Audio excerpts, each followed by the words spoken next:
Do this, man. Big game on today, and we are live. Hey guys, how you going? Sit down, BKR Sport. We are ready to rock and roll as the Canterbury Bulldogs will be taking on the South Sydney Rabbitohs at Accor Stadium in a game that has got a lot of people hyped up, man. This should be a cracker matchup between, two teams who have been doing pretty well this season, inclusive of the Rabbitohs, who, yes, look, last week didn't exactly have the greatest of results over there in Perth against North Queensland, but the Bulldogs, they're currently undefeated through the first 5 games, and then obviously had the bye last week, so they're doing pretty well, man. And look, I expect them to come out here with a ferocious attitude in front of, I think, 70,000 people are meant to be there today, which is a lot of damn well people for a regular season matchup in rugby league. As you guys know, the crowds aren't exactly fantastic more often than not in rugby league, because the game is catered to a TV audience in the way that it's played.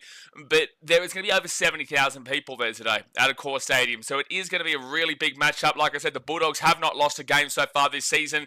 The Rabbitohs under Wayne Bennett have started to find themselves again. And I'm excited, man. I'm excited. I think it's going to be a good one. So let's get into these two team lineups. Obviously, later on today, we also do have the Redcliffe Dolphins and the Melbourne Storm. I want to say God bless everybody. It is an absolutely fantastic Easter. I'm really looking forward to this weekend. And, do look forward to pretty much every game, actually, this weekend. Majority of the games are actually pretty good ones. Dolphin Storm might not be exactly fantastic, but, outside of that, I'm looking forward to the Warriors-Broncos. I am looking forward to the Roosters versus the Panthers. Obviously, my Titans play the Raiders on Sunday. Knights Sharks can sometimes be a decent one, and Tigers-Eels will be a big one on Monday with all the context involving there. So it's going to be a really good weekend, and I'm looking forward to it. But all right, so the Bulldogs, they come into this game from first position, whilst the Rabbitohs come into this game from 6th position. Like I said, this is at Accor Stadium in Sydney. Now, the ins here for the Dogs, Matt Burton, Siteli Tupanua, and Viliami Kikau, with the outs being Blake Taaffe, Harry Hayes, and Lipoi Hopoi. So a couple of big ins there. Absolutely massive ins there. Even Tupanua was a big in. All 3 of those ins are really, really integral to the Dogs. So Matty Burton and Viliami Kikau is huge, but Tupanua is a big inclusion. So look, I think that's going to really help the Dogs out today. Now the fullback is Connor Tracy, with the wingers being Jacob Kiraz and Marcelo Montoya. The centers are Bronson Seri and Stephen Crichton, who is the captain. The 5'8" is Matt Burton, with the halfback being Toby Sexton. The front row forwards are Maxi King and Josh Curran, with the number 9 Reed Marnie. You go to the back row, Jacob Preston and Viliami Kikau, with the 13 being James Salmon. And the interchange is Kurt Mann, Siteli Tupanua, Jack Todd, and Bailey Hayward, with the 18th minute replacement being Daniel Soloka-Fafita, and the coach is Cameron Ciraldo.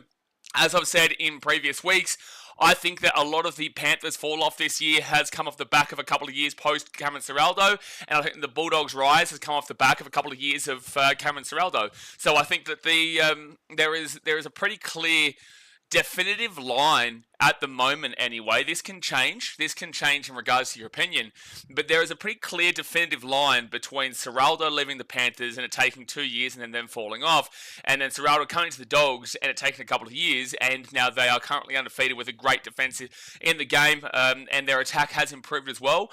So you look at the Dogs team, and their 1 through 5 is really solid to look at. They really are great, and Connor Tracy is probably the weakest name out of the 5, maybe out of him, Connor Tracy, Jacob Kiraz, Bronson Seri, Stephen Crichton, and Marcelo Montoya, but yet I don't find a massive difference in between his game style to the others. I think that they all are one real solid collective, and a lot of the good work comes out of the backs here for the Dogs. In the forwards, I think that, look, maybe that might be the only thing right now. You could argue the 7 and Toby Sexton, but I think Toby Sexton has been having a good season. I think Toby's been having a really good year. I'm really happy for him. It's been amazing to watch as a friend of Tobes, who I knew him at the Gold Coast, and after every game, he would drive me back home after the game and we'd have a chat about what's going on, and it was so hard to see kind of the troubles and the things that he was facing when he was on the Gold Coast, and to see he's come to the Dogs and he's found himself and he's playing some really good footy. I couldn't be prouder, man. So it's been a big journey for him, and I'm super happy for him. So that's why I kind of look away from the halves now. I think that their halves are fine, especially with Tobes. If he really comes into his own and beats that main 7, dominant playing halfback, which he can can do, then I do think they're a lot more fun than people do make on. And I've been saying for a while now, like, I didn't necessarily think that Tobes was going to be that guy. I didn't necessarily think that the Dogs did have great halves, and I still think that there are going to be inevitable concerns about, on paper, the names that are their 5'8" and their halfback, and that includes Matt Burton. Everyone looks at Tobes Sexton, but, Matt Burton still has a ways to go to really becoming the 5'8" that the Dogs do want him to be. But I don't think that's a big concern at the Dogs as we currently speak. I look towards their forwards and I say, look, they've got some good forwards and they're going to work hard and they're a gritty forward pack and whatnot. We need to see that kind of pure out-and-out leader prop. I don't think Maxi King is the out-and-out pure leader. I think that he is a great prop, great front row forward here at the Dogs, and he was similar to a lot of what Tobes had at the Titans. But, Maxi King is like a Moses Leota in a way, where Moses Leota isn't the big pure leader of that Penrith forward pack, and they're searching out for one right now. I think that the forward pack comes together here at the Dogs quite well, but I just need to see that pure leader coming forward. And I guess Viliami Kikau does try to do that, but it's just I want to see it in the props department realistically. So Josh Curran is in the prop today. I think he's a back row rather than a prop, but it's not a great deal of a difference. Fans usually look at positions in certain areas, and from my conversations with my boys and whatnot, a lot of the time they'll just say, oh, it's just a position across on the field, or it's just a number on the back kind of deal, which is I guess true unless you're a fullback out all the way at the back, or a winger all the way on the edges or in the spine. I guess outside of that, whether it be back rowers, even forwards, front row forwards, whether it be, centers, those kind of things, it is kind of just another position on the field that is just one across, if you know what I'm saying. So, yeah, that's what I'm looking for the Dogs. I want to see their out-and-out pure front row forward leader. That's what I'm waiting for from Canterbury. Now, for the Rabbitohs on the other end, you've got Campbell Graham, Cody Walker, and Lewis Dodd coming in. So a couple of massive ins here for the Rabbitohs, especially Cody Walker and Campbell Graham. And the outs are Alex Johnson, Jaden Sullivan, and Thomas Fletcher. The fullback is Jai Gray, with the wingers being Campbell Graham and Isaiah Tass. So they are shifting Campbell Graham out to the wing here. The centers are Ewan Aiken and Jack Whiten. The 5'8" is Latrell Mitchell, with the halfback being Cody Walker, who is the captain. You go to the front row forwards with Sean Kepi and Tavita Totola, with the number 9 being Peter Mummelzelis. You go to the back row, Keon Kolomatangi and Jai Arrow, with the 13 being Lachlan Hubner. And then the interchange is Lewis Dodd, Saliva Havili, Talis Duncan, and Davi Mawali. The 18th man replacement is Liam LeBlanc, and the coach is Wayne Bennett. You look at this Rabbitohs team and you say, look, they don't necessarily look unbelievable on paper, but they do currently sit in 6th position on the table, and they have been getting more wins than a lot of people expected. Now, I had them for 7th pre-season. By the end of the season. Right now they're currently in 6th, so I'm pretty happy with my higher expectations of the Rabbitohs. I think that they probably will finish around this area, because I just believe in Wayne Bennett, man. Give me one sec. I just believe in Wayne Bennett. I think that he's the guy that has clearly changed the direction of the Rabbitohs again. They've had a couple of tough years under Demetrio, and then losing Demetrio, and that just wasn't a great situation for South Sydney. But, they are still missing Cameron Murray. They are still missing a guy like Tyrone Munro, which would probably take Ewan Aiken out of the team and would put Campbell Graham to the centre, and they would have put Tyrone Munro to the wing. That's probably the only real changes that you would have seen if he was playing. But overall, Trell Mitt's been great in the 5'8" position. He stays in the 5'8" right now. Jamie Humphries is still out for the Rabbitohs. I wonder what they will do. I'm interested to see what the Rabbitohs will do, because Trell has been playing well in the 5'8" position. So, I do think they want Jamie Humphries there, because he is a young guy. Like Cody Walker, do they keep him in the halves, or do they move Trell into a permanent switch into the 5'8", or do they then go and put Trell back into the centres? They take Ewan Aiken out, because he's the interchangeable one. Ewan Aiken is the interchangeable one there. And then do they leave Campbell Graham on the wing? But then Alex Johnson will come back at some stage. So then Isaiah Tass probably comes out, but then also Tyrone Munro will come back at some stage. So there's a lot of changes that the Rabbitohs could do, and I think a lot of it does come down to what they do in regards to Trell in the 5'8", or Trell into the centre. They're not going to put him into the fullback, because Jai Gray's playing some electric football back there. He's been incredible this season. So that spot does look like it's probably... That spot looks like it's more locked off than not at the moment. So, look, the Rabbitohs have got a lot of questions to ask themselves, in a good way in that regards. But their forwards is what is the biggest concern for me when they're going up against a forward pack, a real tough, gritty forward pack like the Dogs and whatnot. Mummelzelis, I have liked him in the hooker role, but Sean Kepi and Tavita Totola don't get you going. They don't really get you going. Sean Kepi can be a walking error. He can have some good games as well, but he had a couple of good games at the start of the season, but he can be a bit of a walking error. I don't mind their back row of Kolomatangi and Jai Arrow, despite the fact that Jai Arrow is nowhere near the play he once was. Hubner has been fine. So, look, I look at their forwards and I go, I want a bit more out of their forward pack. Despite the fact they're up high in the table, it's still early in the season. A lot can change. So, yeah, I want to see a bit more out of their forward pack. But I think their back line can go toe-to-toe with literally anyone in the competition. Their back line is great, you know, and especially if they've got a full back line, which, you know, includes Tyrone Munro back and whatnot, and Alex Johnson and all that. They've got a great 1 through 7.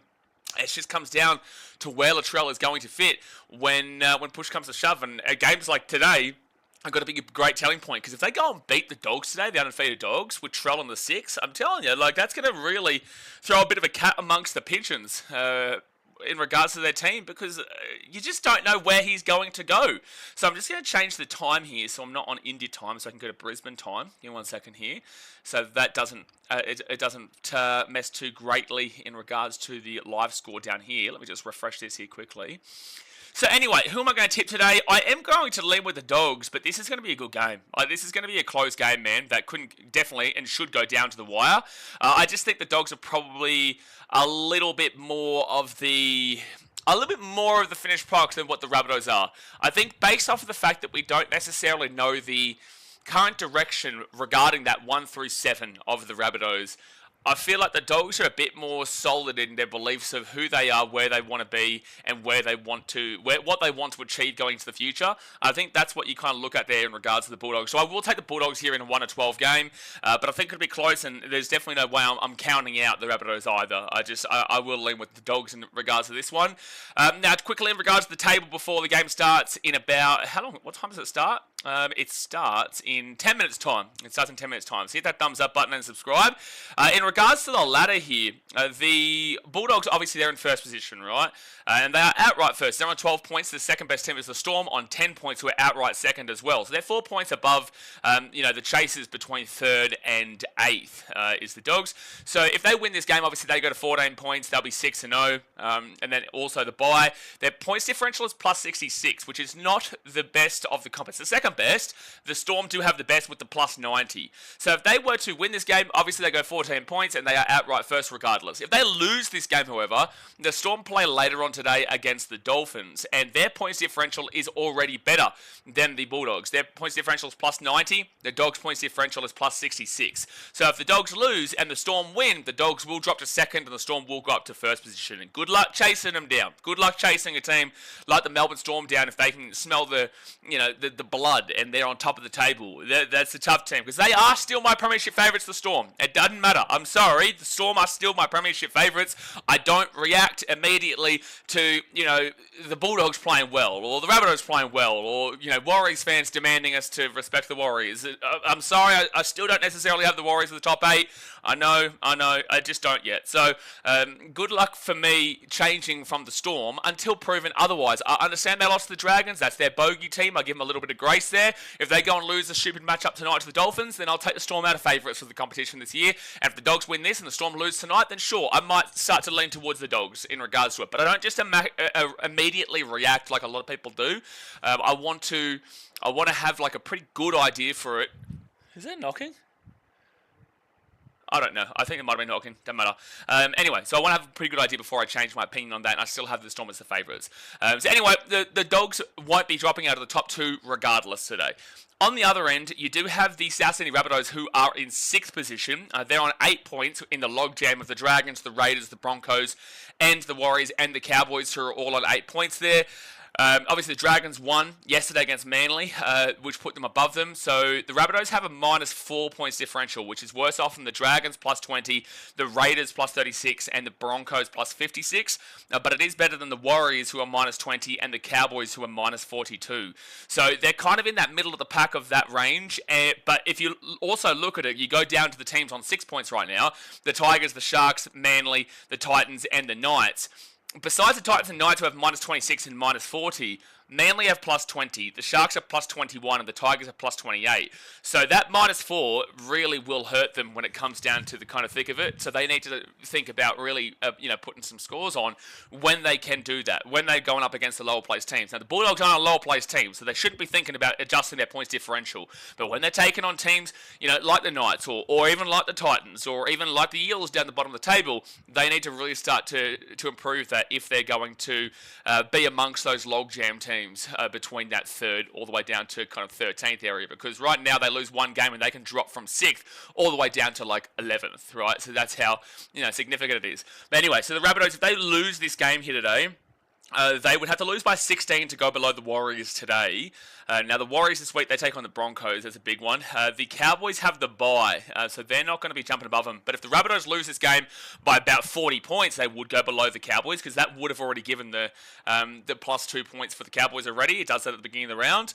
So they would have to lose by 40 to go below them, which I doubt is going to happen. The Warriors, there is a chance there, so they could drop down to 7th. The Tigers, if they were to go and win against the Eels, which you would, I don't know, but if the Tigers win, they'd go down to 8th, the Rabbitohs. If the Sharks beat the Knights, then they would go down to 9th, so they're out of the top 8. Manly, obviously, they've already played and lost, so they won't go above them.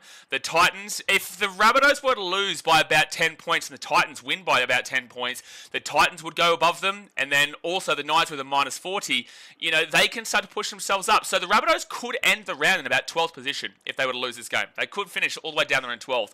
If they were to win, however, they would go from 8 to 10 points, which would be equal with the Melbourne Storm. Obviously, the Storm play later on today. Their points differential is minus 4. The Storm's points differential is minus 90. So 94 points above them already, 6 rounds into a season. So that's crazy. So the Rabbitohs would be jumping up into 3rd position for the time being. If they were to win, which is a big news story for them. But there we go, guys. That's my little preview for today. I'm tipping the Dogs 1-12 here. Can see a world the Rabbitohs win. Wasn't exactly too impressed with them against the Cowboys last week. Wasn't a big deal impressed. But I do think the Rabbitohs will still do pretty well in this game. Obviously, hit that like button and subscribe. Let me know your predictions in the chatola. And, let's fire it up. Let's fire it up here for a big game here today. She says, let's back the Rabbitohs. Well, be a good game then. It should be a good game here. This should be, realistically, this looks like the game of the weekend. I do find, though, whenever, a general consensus comes out and says, oh, this is probably the game of the weekend, it usually ends up being awful. I don't think that's going to happen here today. But when you watch as many games as we do here on the channel, you find that, a frequent amount of the best game of the weekends usually end up being one of the worst games of the weekend. And then you'll see, for example, a game this week that a lot of people wouldn't be looking at as a fantastic game of the round contender would probably be like a Knights Sharks or a Titans Raiders people aren't looking at, and one of those two games could be the best game of the round. That's what I usually find, because the expectations aren't necessarily there. And then you look at a game like the Bulldogs Rabbitohs, which has high expectations, and you also have the Tigers Eels, which has high expectations, probably for the wrong reasons, but high expectations nonetheless. Those games end up usually being kind of like a blowout or just like a real slugfest kind of deal. And I don't mind a slugfest, but I know the general consensus doesn't necessarily love a slugfest. Adam Smart's already been timed out. That is a very Adam Smart thing to do. Greg Martin says, I'll be putting my show bag on there being an all-in brawl. That actually wouldn't surprise me. I think this is going to have a lot of ferocity about it today. I think there might actually be a bit of a biffo. Obviously, I don't think there's going to be actual punches thrown, because I just doubt it. I doubt it nowadays in footy. I would love to see it. You go back 10, 20 years ago, you would have seen a punch on in today's game for sure. But we all know what the game is like nowadays in comparison to what it has been in the past. Jay says, of course he does. I'd be more worried about the Sam's yell button. Yep, fair enough. Yeah, it was definitely Sam who did that. Sam was definitely bullied as a kid, now getting his revenge. He's got the power. No. I bully Sam. I'm the one who bullies Sam. Yeah, Jeff's bullied as a kid. Skunk. He's probably right, isn't he? He's probably right. Someone says, I like seeing Graham on the wing rather than the centres. Why? Why do you think that he's a better winger than he is a centre? Because when they've got Alex Johnson and Tyrone Munro, there's no way you'd be putting Campbell Graham onto the wing. I think in this situation, of course, because you and Aiken, you want to put him into the team, but you can't put him into the team. He's not going onto the wing. You'd put Campbell Graham out there. So I would prefer to see Campbell Graham in the centres personally. But with that being said, this is their best option. But if Tyrone Munro and Alex Johnson were there, then they would obviously be putting Campbell Graham into the centres. Jay says, Sam is a pussy, 60-second timeouts. He will be here later. Him and Jag had a big night in the bevies after the Dragons win. That is true, yes. Sam was telling me he was out with Jag on a big night with the bevies. Yeah, no, he was telling me this. Roger says, why is it even Indian time to begin with? Are you in India? Yes, Roger. yes, Roger. I am in India. Yeah, I'm currently in Udaipur, which is a beautiful city, man. Udaipur is a beautiful city. So I was up in the Golden Triangle in Delhi, Agra, and Jaipur, and then I caught a train about 8 hours or so from Jaipur to Udaipur. Yeah. Why would I put the time randomly on Indian time, brother? Why, Roger? Why would you think that I'll just randomly say, hey, you know what? I live on the Gold Coast, but here's Indian time. Why would I do that? Of course I'm in India, bro. He wanted a curry and chai, so he went to India. Hey, I had a great chai last night. I had a great chai. But if you guys look at Udaipur on Google, you'll see it is beautiful. There's a massive lake where I'm in this room here, and just outside the window behind me, you've got the massive lake. It's absolutely beautiful. There is a lot of people, man. That is a great crowd for a regular season match up here. Great crowd. Great crowd. And it says, hello, Blaze, your favourite Muppet has come to join you, Savo. I will agree with you on the Muppet part, yeah. Favourite Muppet might be very debatable and questionable, but Muppet for sure. Yeah, no, I'll give you that one. Mason says you're going to stream the Broncos vs Warriors game? Mate, you know I'm going to stream the Broncos vs Warriors game. Of course I'm going to be here. Of course I'm going to be here. Yes, sir. Yes, sir. United sucks, says no, Roger. He just likes to use Indian time for fun. Exactly right. It's a very fun little exploit. Tomorrow I'm going to put myself on Nigerian time. Yeah, for the Broncos Warriors game, I'm going to put myself on Nigerian time. Mitchell says, don't tell Andrew he'll go on a 30-minute rant on how the Eels are winning the comp. Yeah, but that's because he's a Muppet. That's why he's our Muppet. But his favourite is Muppet, sure. Yeah, I agree with that one. But all right, the game's about to start here, guys. So hit that thumbs up button, subscribe. We're about literally 100 subscribers away from 30Ks. If you haven't subscribed yet, please do. Let's try and see if we can get to 30K by the end of the weekend. I think it'll be next weekend, but let's see if we can get to 30K by the end of the weekend. But all right, first run here for the Rabbitohs, and they're going to get this ball here to the 10. Scott Wood says up the doggies. Tony says doggy 13 plus. Jay says KFC Bankstown would be packed. Mate, I tell you what, yeah, Canterbury, Belmore, bloody Lakemba, all these places would be going off today. They would be going absolutely off down there in Sydney. Third tackle now for the Rabbitohs at the 20, and it'll be Hubman. Let's see what the Dogs do here early doors, because they are infamous in the last 2 years. They're infamous for having that Penrith pressure, and that's why I look at the comparison between Serraldo at the Panthers, Serraldo at the Dogs, the Penrith downfall, and the Dogs uprising. Look at the way the Dogs play in regards to the immediate pressure they show, and they know how to take their time and pick their timing right in regards to when they apply that pressure, which forces the team on the opposition into their own 20. And then when they're kicking it, it's fifth tackle from inside their own 30. The Dogs will then get the ball at the 40, and then they'll push forward. And that's exactly what the Penrith Panthers did for so many years under Serraldo as the assistant coach. But that's a great start from the Rabbitohs there, who bring this ball back to the 22. And then you look on the flip side of that, and you say, well, Wayne Bennett's one of the greatest coaches of all time, so if there's anyone who's going to be able to look at Serraldo and say, hey, listen, I can see what you're doing, and I'm going to completely mess that shit up, it's Wayne Bennett. So that's why this is... Oh, knock on from the Dogs! Knock on from the Dogs! Oh, what? They didn't call out as a knock on? Damn. Maybe I was just blind because I was doing this, and it looked like it was a clear knock on, but I was scratching my eye. Maybe I got a little bit blurred here. Hold on. That's a bloody million-mile knock on! That's a billion-mile knock on! Hello? They call it all the time. I wasn't scratching my eye then. That's wild how they didn't call that. What? We see... How is that not called a knock on? So Rabbitohs ball now, and it's going to be a penalty. Hey, there's a make-up call. Maybe he got told in his ear, hey, you missed a pretty big call there. So the Rabbitohs are probably going to get this ball to where they would have got it from that knock on. So a bit of a make-up call there. Thank you, Skidder Media, for telling me scoreboard. It's Skunkle and Mr. J. Hayes' job, and they are absolutely hopeless. You know, absolutely hopeless. As we found out before, Skunkle was bullied as a kid, so that's probably why he has forgotten his one and only job. But the Rabbitohs here at the 45 get slapped back, first tackle. Mason says, you remember me from the Titans Roosters last year, and I banged your drum after. Good on you, brother. Good on you. Seb Watson says, looking smart in the shirt. Thank you, man. It's a very nice shirt. Very nice shirt. I probably got scammed for it here, but it is. I bought it in Agra, where the Taj is. I bought it there. So third tackle now for the Rabbitohs, and they are 24 metres away here from the line. They're going to get the first attacking opportunity of the game, however. Wow, Jay, that's not very nice. It's not very nice at all. I'm a very respectful human being. 4 tackle here at the 13 for the Rabbitohs. If they score early here, it'll set a really big precedent. They're not scared of the Dogs here. Out of the right side, Jai Gray over the top here. Chance for Campbell Graham. He didn't back himself on the wing. He probably wouldn't have got there, so he cuts back in. He's 3 metres away from the line. Fit tackle. Jeez, it would have been interesting if he did try to back himself, but he probably would have got caught. And it's going to be Cody Walker with an absolutely awful play. That was awful from Cody Walker. Awful. That is absolutely awful. Absolutely awful.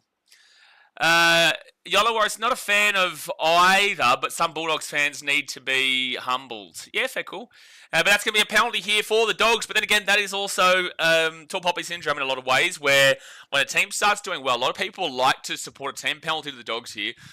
A lot of people will like to support a team while they're shit. Right, so a lot of people are happy to back in the Titans, knowing full well they're not that great, right? But then if they ever got good, I guarantee you the amount of haters that we would have would be ridiculous. It's the exact same thing with the Panthers. A lot of people supported the Panthers until they got to the good stage, and then now they hate them, right? The Storm would have been the same way 20 plus years ago. You know, maybe not the Roosters, because the Roosters have always kind of been a successful team. The Broncos as well, you know, I would say that in 2023, a lot of people wanted to see them succeed. Maybe that was at the expense of the Panthers instead, however. But the point of the matter is that Australians love to support a loser until they're a winner, and then when they're a winner, they want them to be a loser. So that's how a lot of Australians will think. Ed says, Jay told you? No, definitely not. No, he did not. No, I refuse. No, I refuse to believe that. Jay would never tell me. Jay would never tell me. That's why we had to fire him once. And we had to bring him back. Bulldogs now. Viliami kick. That's Jamin Salmon, sorry. And he'll be taken back. No, he gets the offload away to Reed Marnie. Reed Marnie at the 20. And then Toby Sexton will kick this ball through on 4 tackle. And it's going to be a dropout. That was a good kick there from Tobes. Really good kick. Seb Watson says, Jay did say scoreboard. No, he didn't. To be fair, just didn't want to read his message. No. You guys are seeing things. You guys are seeing things. No, I definitely have never seen Jay ever say scoreboard. No. I think you guys are clearly seeing things, man, and you need to seek someone about it. Seek an optometrist or something, maybe. You know, I'm just trying to think about you guys here. I'm caring for you. So the Rabbitohs will go for a big kick, and it will go to the 45 on the opposite side of the field, and Maxi King will have to get at his own 42, so they're going to be back here at the 40. I reckon you guys should actually thank me for advising you to go to see an optometrist or go to Specsavers or something like that. That would make sense. Yeah, so second tackle now for the Dogs, and they're going to be 32 metres away here from the line. How's the Good Friday food options over there? Well, Good Friday's not really a thing in India, bro. Like, obviously, I celebrate Good Friday. It is a amazing day. It's the most important weekend, most important couple of days in the Christian calendar. So today is a deeply sad but also amazing day. So yeah, no, it's not really a thing over here, mate. Obviously, it's mainly Hinduism and Muslim in India, but there is an uprising of Christians as well. Christianity is growing in India for sure. So fit tackle now at the 5, and Reed Marnie will get this ball out to Salmon. Salmon off to Matty Burton, short ball, and not the play there from Burton, and Bronson Seri will get taken down 5 metres away from the line. Rabbitohs ball. Yeah, I am much healthier than last week, Ian. How long you been in India for? I'm probably going to be here for another 2 weeks or so. After Udaipur, I'm going to go down to Mumbai, and then I'm going to go across to Vietnam for my birthday on May 4th. I'm going to go see my dad in Vung Tau. He's not Vietnamese, he just lives there, and he owns a restaurant and whatnot, and you know, go have a few brewskis with him and have some good Vietnamese food and enjoy that country for a bit. So yeah, probably here for about two more weeks or so. But I'm going to go past Mumbai next week. So 4 tackle here for the Rabbitohs at their own 40. And they'll give up here to Jai Gray. But I am much healthier than last week. I was so sick last week, bro. I was so sick. Blake says, Dogs will be hated if they win a comp. Dogs will be hated if they win a comp? 90% of the comp hate them now and they haven't won a comp. What are you talking about?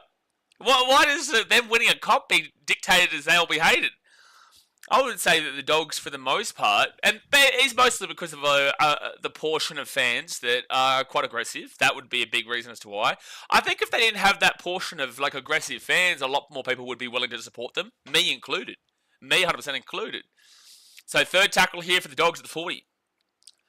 Adam Smart says, I'd love to be 31 again. Well, I'm not 31, mate.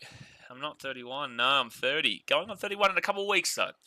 But I understand that 30s is super young, bro. When you're like in your teenage years, you think that 30s are old. 30s is super young, bro. 100%. So fit tackle now for the Dogs at the 33. Skidder says Dubai. I don't even know where Dubai has come into this. What does Dubai have anything to do with any of this? They put that ball up. Oh, that's a good take by the Rabbitohs. I was about to say the Dogs caught it, but it'll be Rabbitohs who grab it and Jai Gray. Jai Gray against Stephen Crichton. That's really good there by the young blood. So second tackle here for the Rabbitohs. They are 10 metres away. 10 metres away from their own line. Dubai chocolate. What? What's happening here? Andrew says, or might have some butter chicken in it. Mate, butter chicken is amazing. I had some good chicken tikka masala last night. Unbelievable. Unbelievable. But the naan, I had butter garlic naan. It was just incredible. The Rabbitohs spread out to the right-hand side. And Ewan Aiken with a great run to the 33. They haven't made a great deal of meters here, though, the Rabbitohs, on fit tackle. And then they'll kick it. And it's not going to be a great set at all. The ball will bounce awkwardly. But the Dogs will grab it kind of Tracy at the 40. And take it out to the 45. Moses Mbai went to Dubai, then Mumbai. I don't know what you're talking about, mate. You're off your rocker. You're off your rocker. You've had too much to drink. You shouldn't be drinking today. Second tackle now at the halfway point. 30 minutes to go here the first half. 10 minutes gone. Hit that like button and subscribe. We're about 100 subscribers away from 30k, baby. Let's get it. Oh, that does so good. Also is a traditional butter chicken spicy. For me, no. I wouldn't say it's... Butter chicken's not really a spicy dish. Chicken tikka, sure. But I wouldn't say butter chicken's a spicy dish. You can ask for spice, though. You can ask for spice in butter chicken, but it's not necessarily a spicy dish. There's plenty of spicy dishes, not necessarily butter chicken. Alright, so fit tackle now for the Doggies. And Jai Gray will grab that ball at the 5. Gary says, good morning, evening, all from London. How we all doing? Going alright, man. Going alright. Early start here to the day. We've got plenty of footy to go. So 70 minutes of this game, and then we've got a whole full Dolphins versus Storm after this. It's good though because we've got 2 games today. Obviously, 1 game yesterday, 2 games today. Oh, they offload the ball, and Viliami Kickout's going to get the ball 15. So the Dogs are going to have a great attacking opportunity now. 13 minutes away from the line, and 6 again as well. But it was first tackle anyway. It's great because we had a game yesterday, 2 games today, 2 games tomorrow, 2 games on Sunday, and then a game on Monday, obviously for Easter Monday. So, no, it's a great weekend of footy. A lot of footy to be played this week.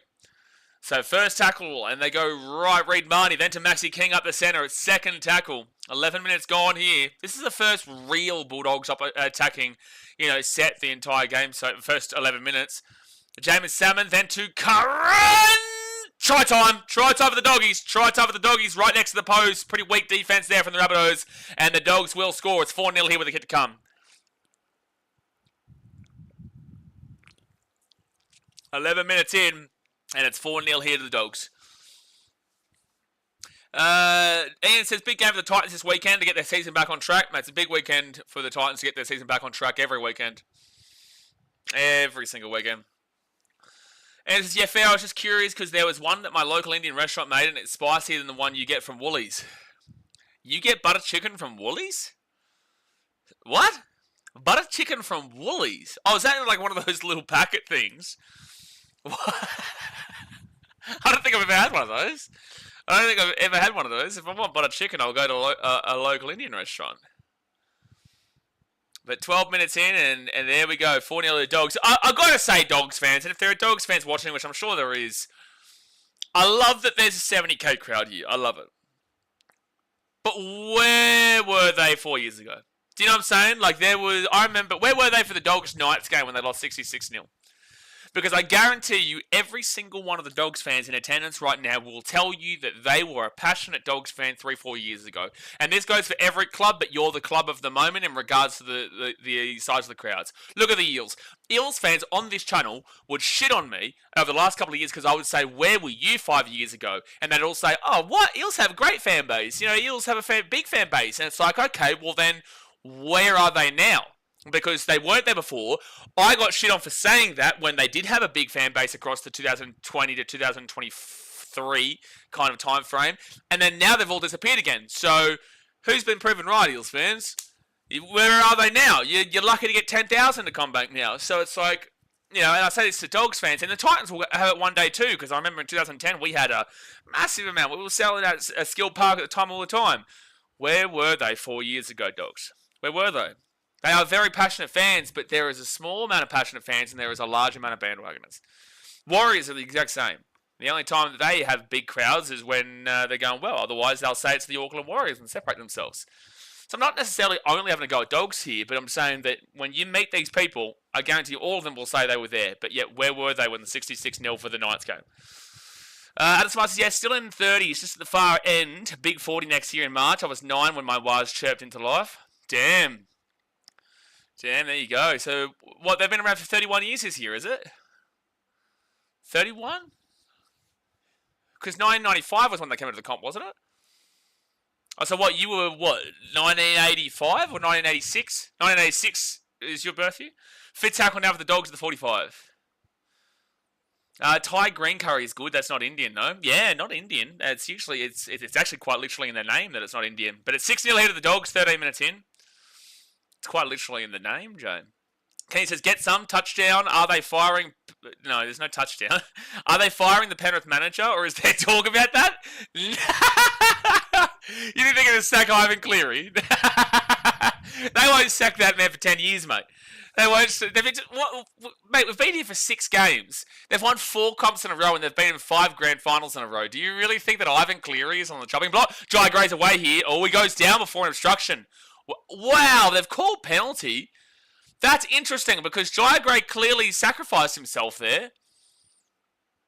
A lot of the time they will allow that. I guess he has gained 5 metres. No. That's probably the right call there. That he has gained 5 metres.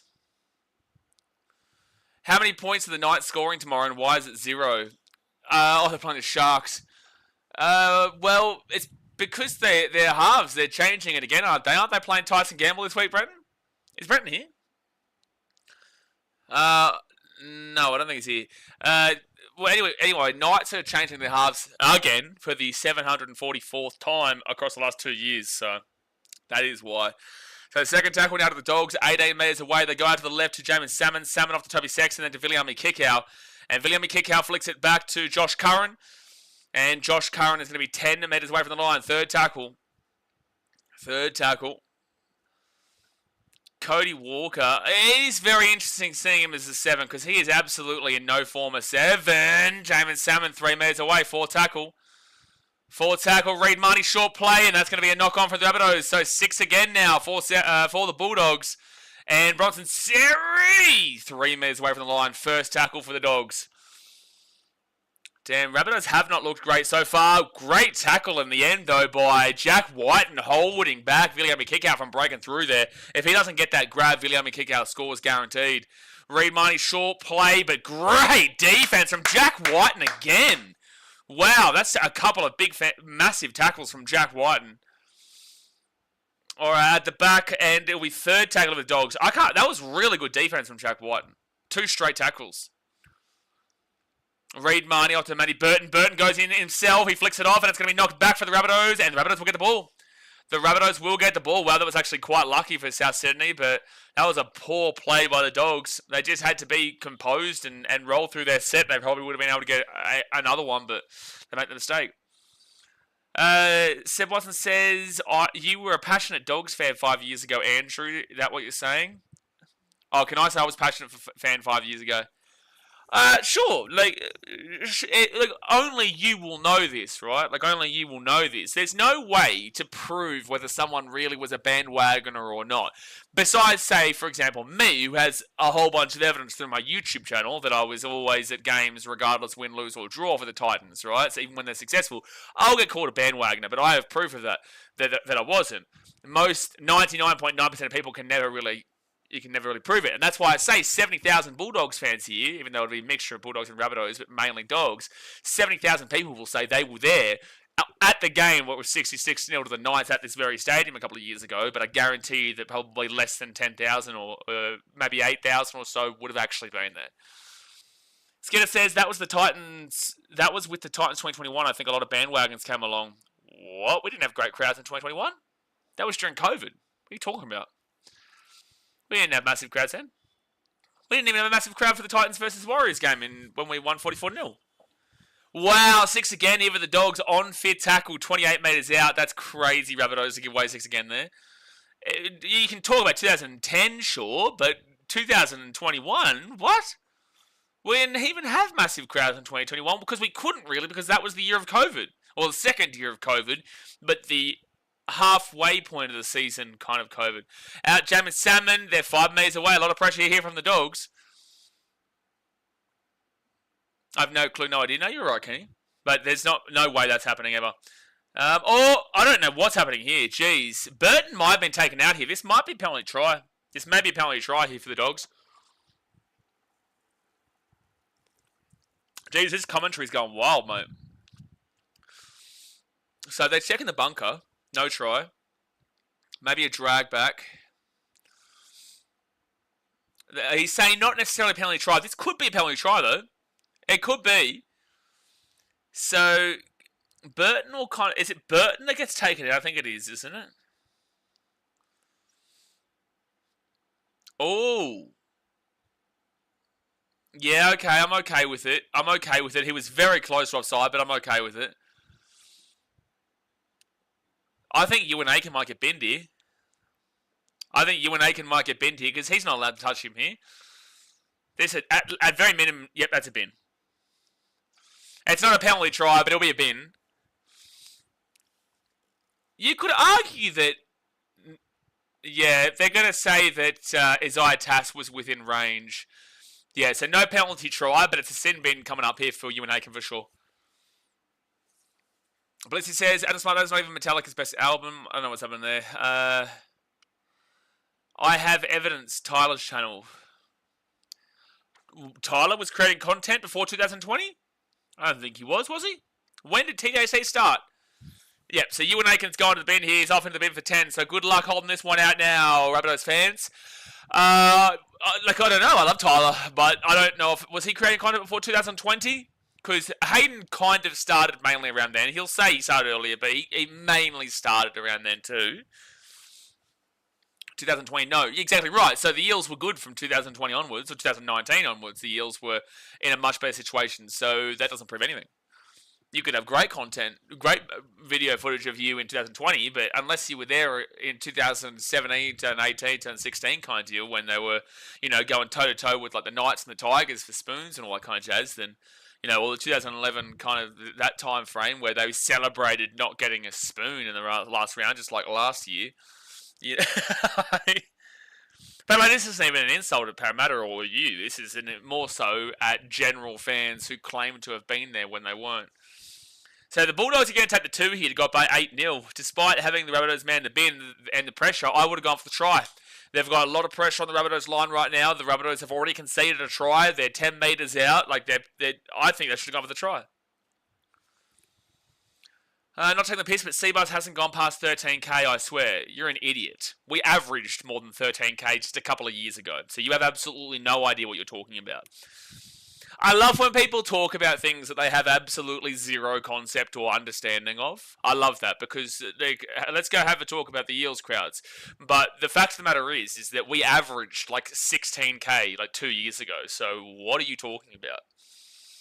Kenny Fryman says Virginia Tech player, and also we averaged 23,000 in like 2009 and 2010. So what are you talking about?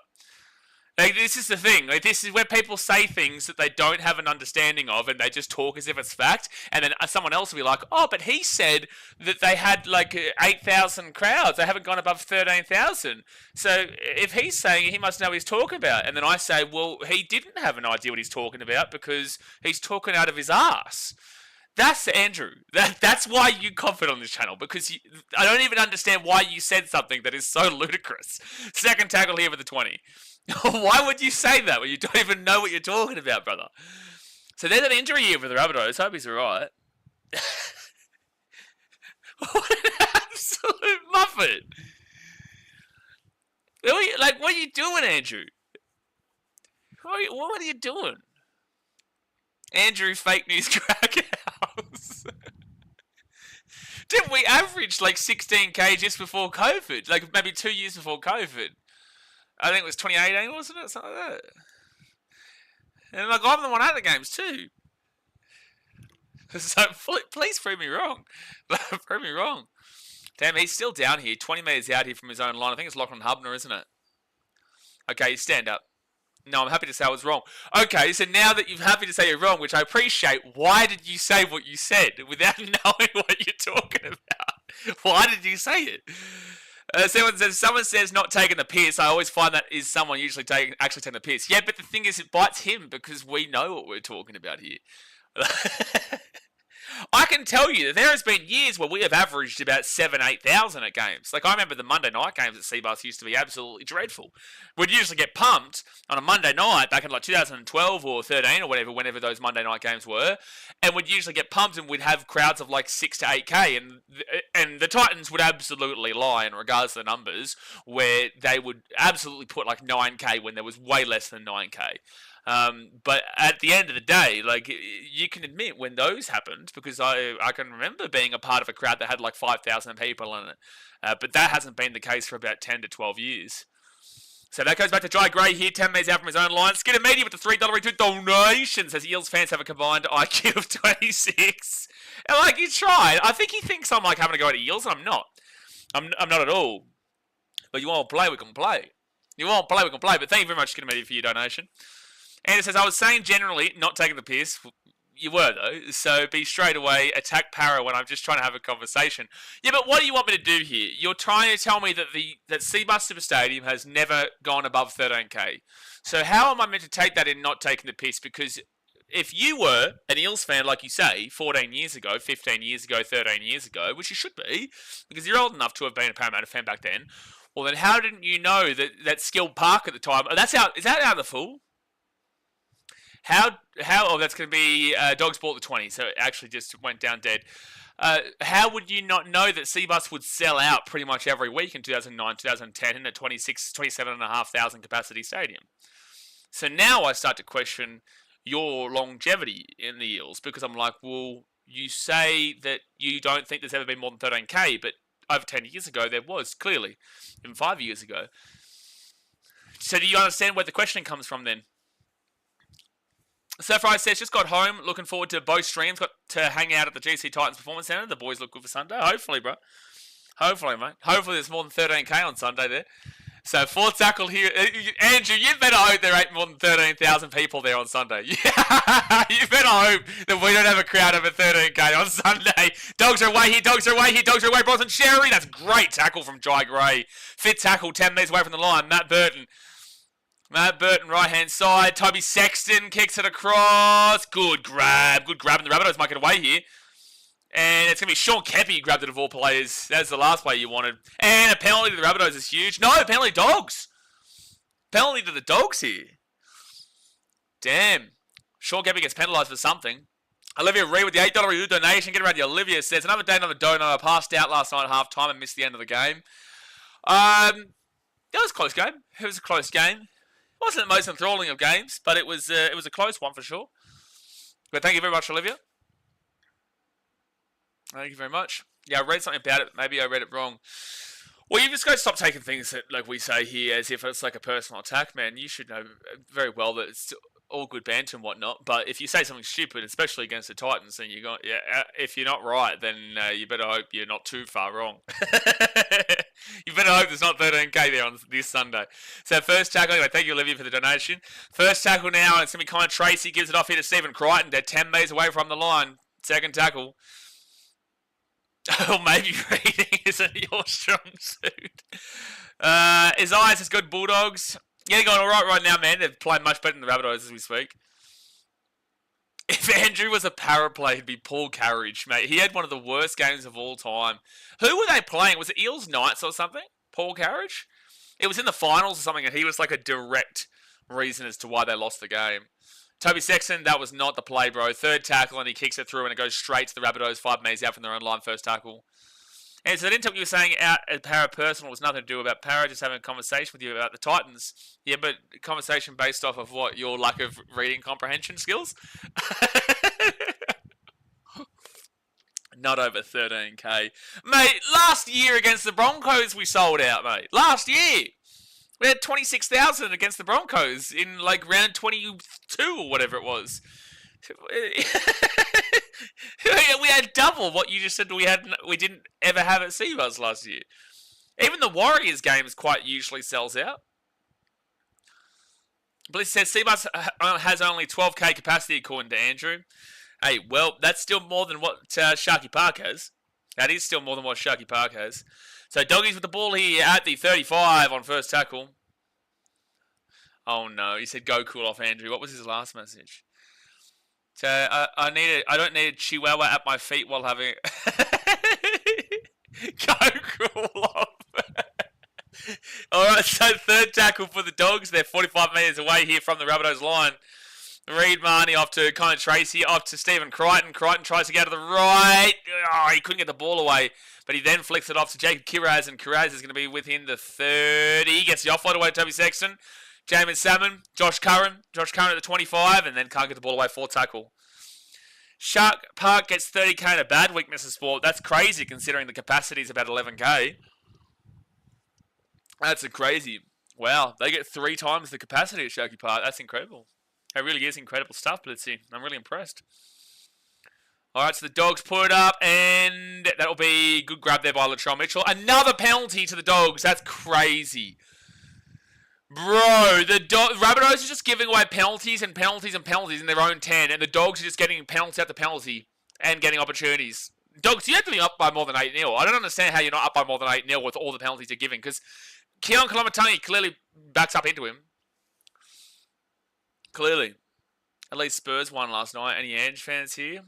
Oh, well, Australians will always get behind Ange, but a lot of rugby league fans aren't football fans, so they won't know who Ange is.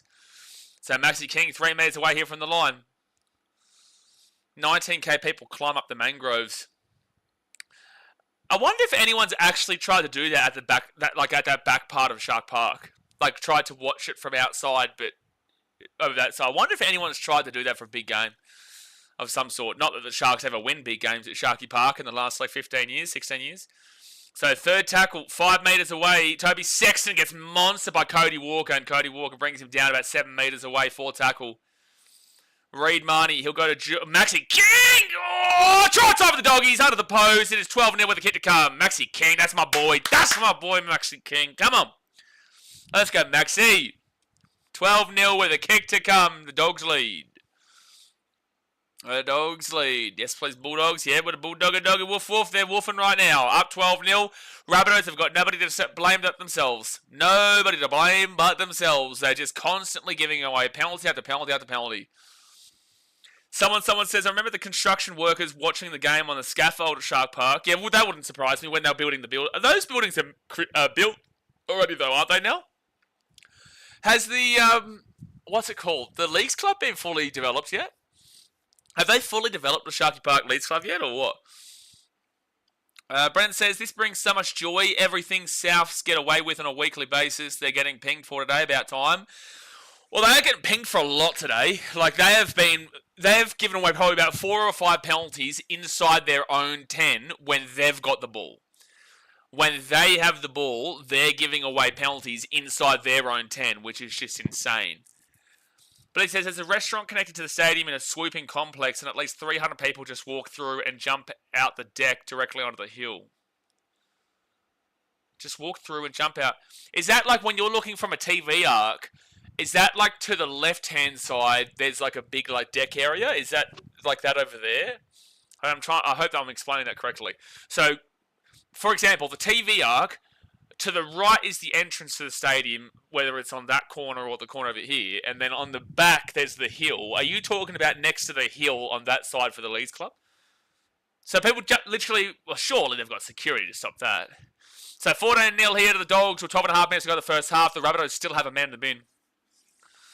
Skidder says, I want to see Dogs do well. Their fans make it hard to like them, though. A lot of fans are good people, but a fair few are just no good and start fights. That is the Dogs to a T, bro. That is a perfect example, a perfect explanation of the Dogs. There is a large amount of absolute wankers in their fan base, but there is a majority of really good people as well.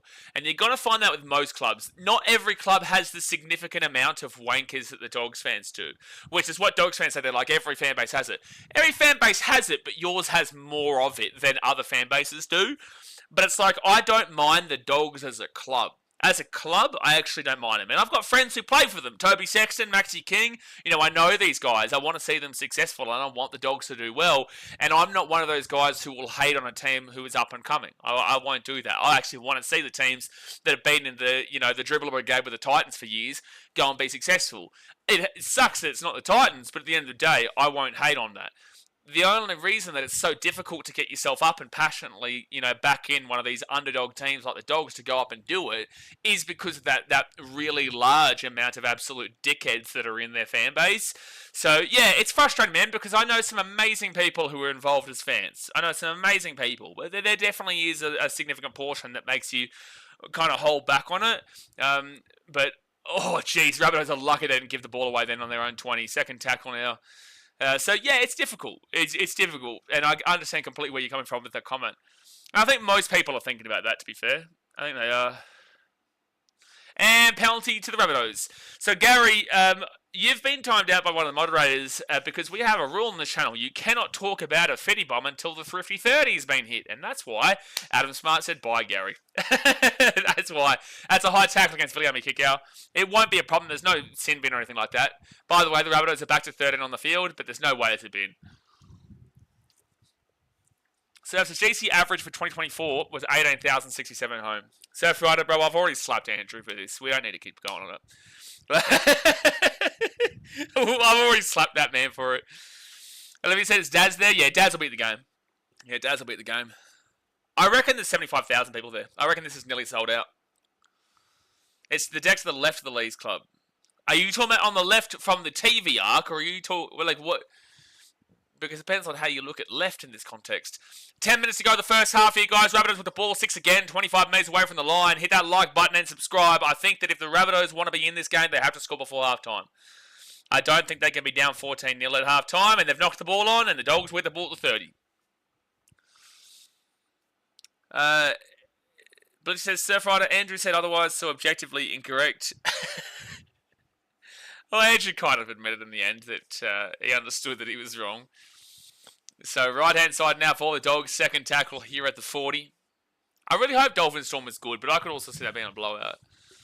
I would love this game to not blow out from here, but there is a chance that it could. The Rabbitohs have nowhere near been good enough today. They've given away way too many penalties. They've given away way too many opportunities for the Dogs. And then also that knock-on just then was just absolutely abhorrent. Absolutely abhorrent. All right, so Tupanua, he'll be fifth tackle at 35 on the Rabbitohs side of the field. Hold on.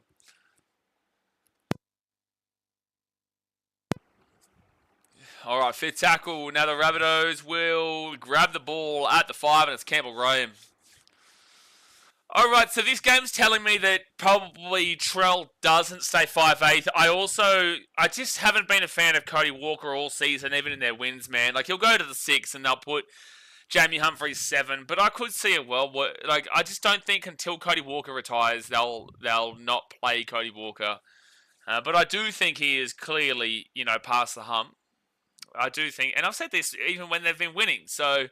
You know, I don't think it's just because they're losing right now. It's a great kick from Latrell, but it won't bounce out.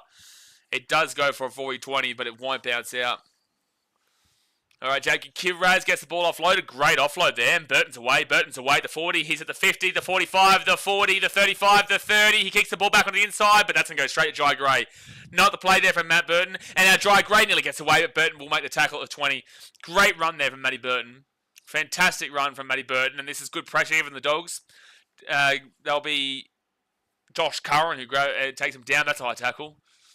That should be a high tackle. They didn't call it. Burton on first tackle there shouldn't be kicking that ball back on the inside, and that's why. And then it goes straight to Jai Gray. But the Rabbitohs just are. I would not be surprised if they're averaging less than 30 metres a set. If I go and have a look at their stats here just before halftime, I would say that they're averaging around the 30 mark. So Bulldogs have had 65% possession, to be fair, which is crazy, but that's because of the penalties. Average set distance is 30. I was right. The Rabbitohs are averaging 30.66. Oh, that's exactly spot on. Second tackle of the Dogs, 25. 30 is putrid. The Dogs aren't even averaging a great deal on their set distance of 39.03. Like, that's a lot better, but it's not into the 40s yet. When the 40s is good, 35 is a minimum. So they're on the high end of the minimum area. Gary says, new to NRL this channel. Apologies for not knowing the rule. No, you're fine, bro. No, it's more of a joke thing that we do, but it is a thing that we have to adjudicate. Stephen Crichton here at the 30. He'll fit this ball out of the wing at the 20. Oh, Kiraz! Oh, that's good. That's good there from Kiraz. That's weak from the Rabbitohs, but that is good from the Dogs, and I can't see the Rabbitohs coming back into this game. It's 18-0 with the kit to come. 18-0 with the kit to come. Sitili Tupanua will score. 18-0 with the kit to come. Rabbitohs just have not been anywhere near up to scratch today. They haven't been anywhere near up to scratch for this game. Apparently it was timed out. Yeah, you were. Someone says, Mitchell's kicking game is brilliant. Such a versatile player. I think that they will move Trell out of the 6, but I actually think that it's probably their best option to keep him there with Jamie Humphries, but I don't think they'll do that. I think they will keep Cody Walker there until proven otherwise. And I think it's been proven otherwise because I think Cody's past the hump. But I do think that they will put Trell back into a centre position. Storm going to hang 40 against the Dolphins tonight? Question mark. I don't know. I don't think. Maybe. Dolphins have been playing well recently. Dolphins have been playing well, but I got the Storm to win quite well. And it's not like the Storm are scared of playing at Suncorp. I think Storm nearly have a better record than the Broncos at Suncorp over the years. Cody Walker is so past it. I agree, someone. I would keep Trell 6. I would put Jamie Humphrey 7. And then when Campbell Graham's there, and Jack White, and I think that's his centre pairing. And then you've got Alex Johnson, Tyrone Munro with Jai Gray as a fullback. I think that's the best 7 for the South Sydney Rabbitohs, but I don't know if they'll do that. I don't know if they have the guts and the ability to, shoot down on Cody Walker and kind of, throw him out of the equation. I don't think that they have the ability to do that, but I think they should, because I think Cody Walker is past it. And Crichton will get the kick. So it will be 20-0 to the Dogs with 5.5 minutes to go here of the 5.5 minutes to go of the first half. Adam Smart says, how many bunnies need to lose by to drop below us on the ladder? Need something good out of this game since, this game's over already. Why does it matter? You play the Broncos tomorrow. I'll get it for you. I'll tell you. But why does it matter? Because, you play the Bronx tomorrow. They're already below you. So you have a minus 20. The Rabbitohs have minus 4. They're now minus 24. If the Rabbitohs lose by 2 or more points, then they'll even go below the Titans if we win on... the Titans would go above them on Sunday. If this keeps blowing out here, the Rabbitohs have a good opportunity to go even below the Knights on points differential. So the Knights are on minus 40. Right now... Before a game's played... Oh, no. They would actually go below the Cowboys if they lose this game by 40 points. It's another penalty here for the Dogs. If the Rabbitohs lose this game by 40 points, they will go below the Cowboys on minus 42. And the Cowboys just had a bye. So the Rabbitohs will drop to 8th today. And then the Sharks play the Knights tomorrow. If the Sharks were to win... Actually, whoever won between Sharks and Knights would go above them. Titans beat the Raiders on Sunday. The Titans would go above them.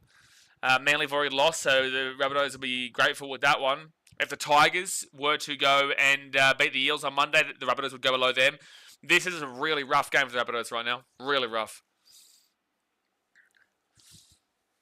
Even when Walker was good, he was never a 7. He's a top... Yeah, I agree. He's the type of player that pops up. Quite literally the definition of a 6. He can't control a game.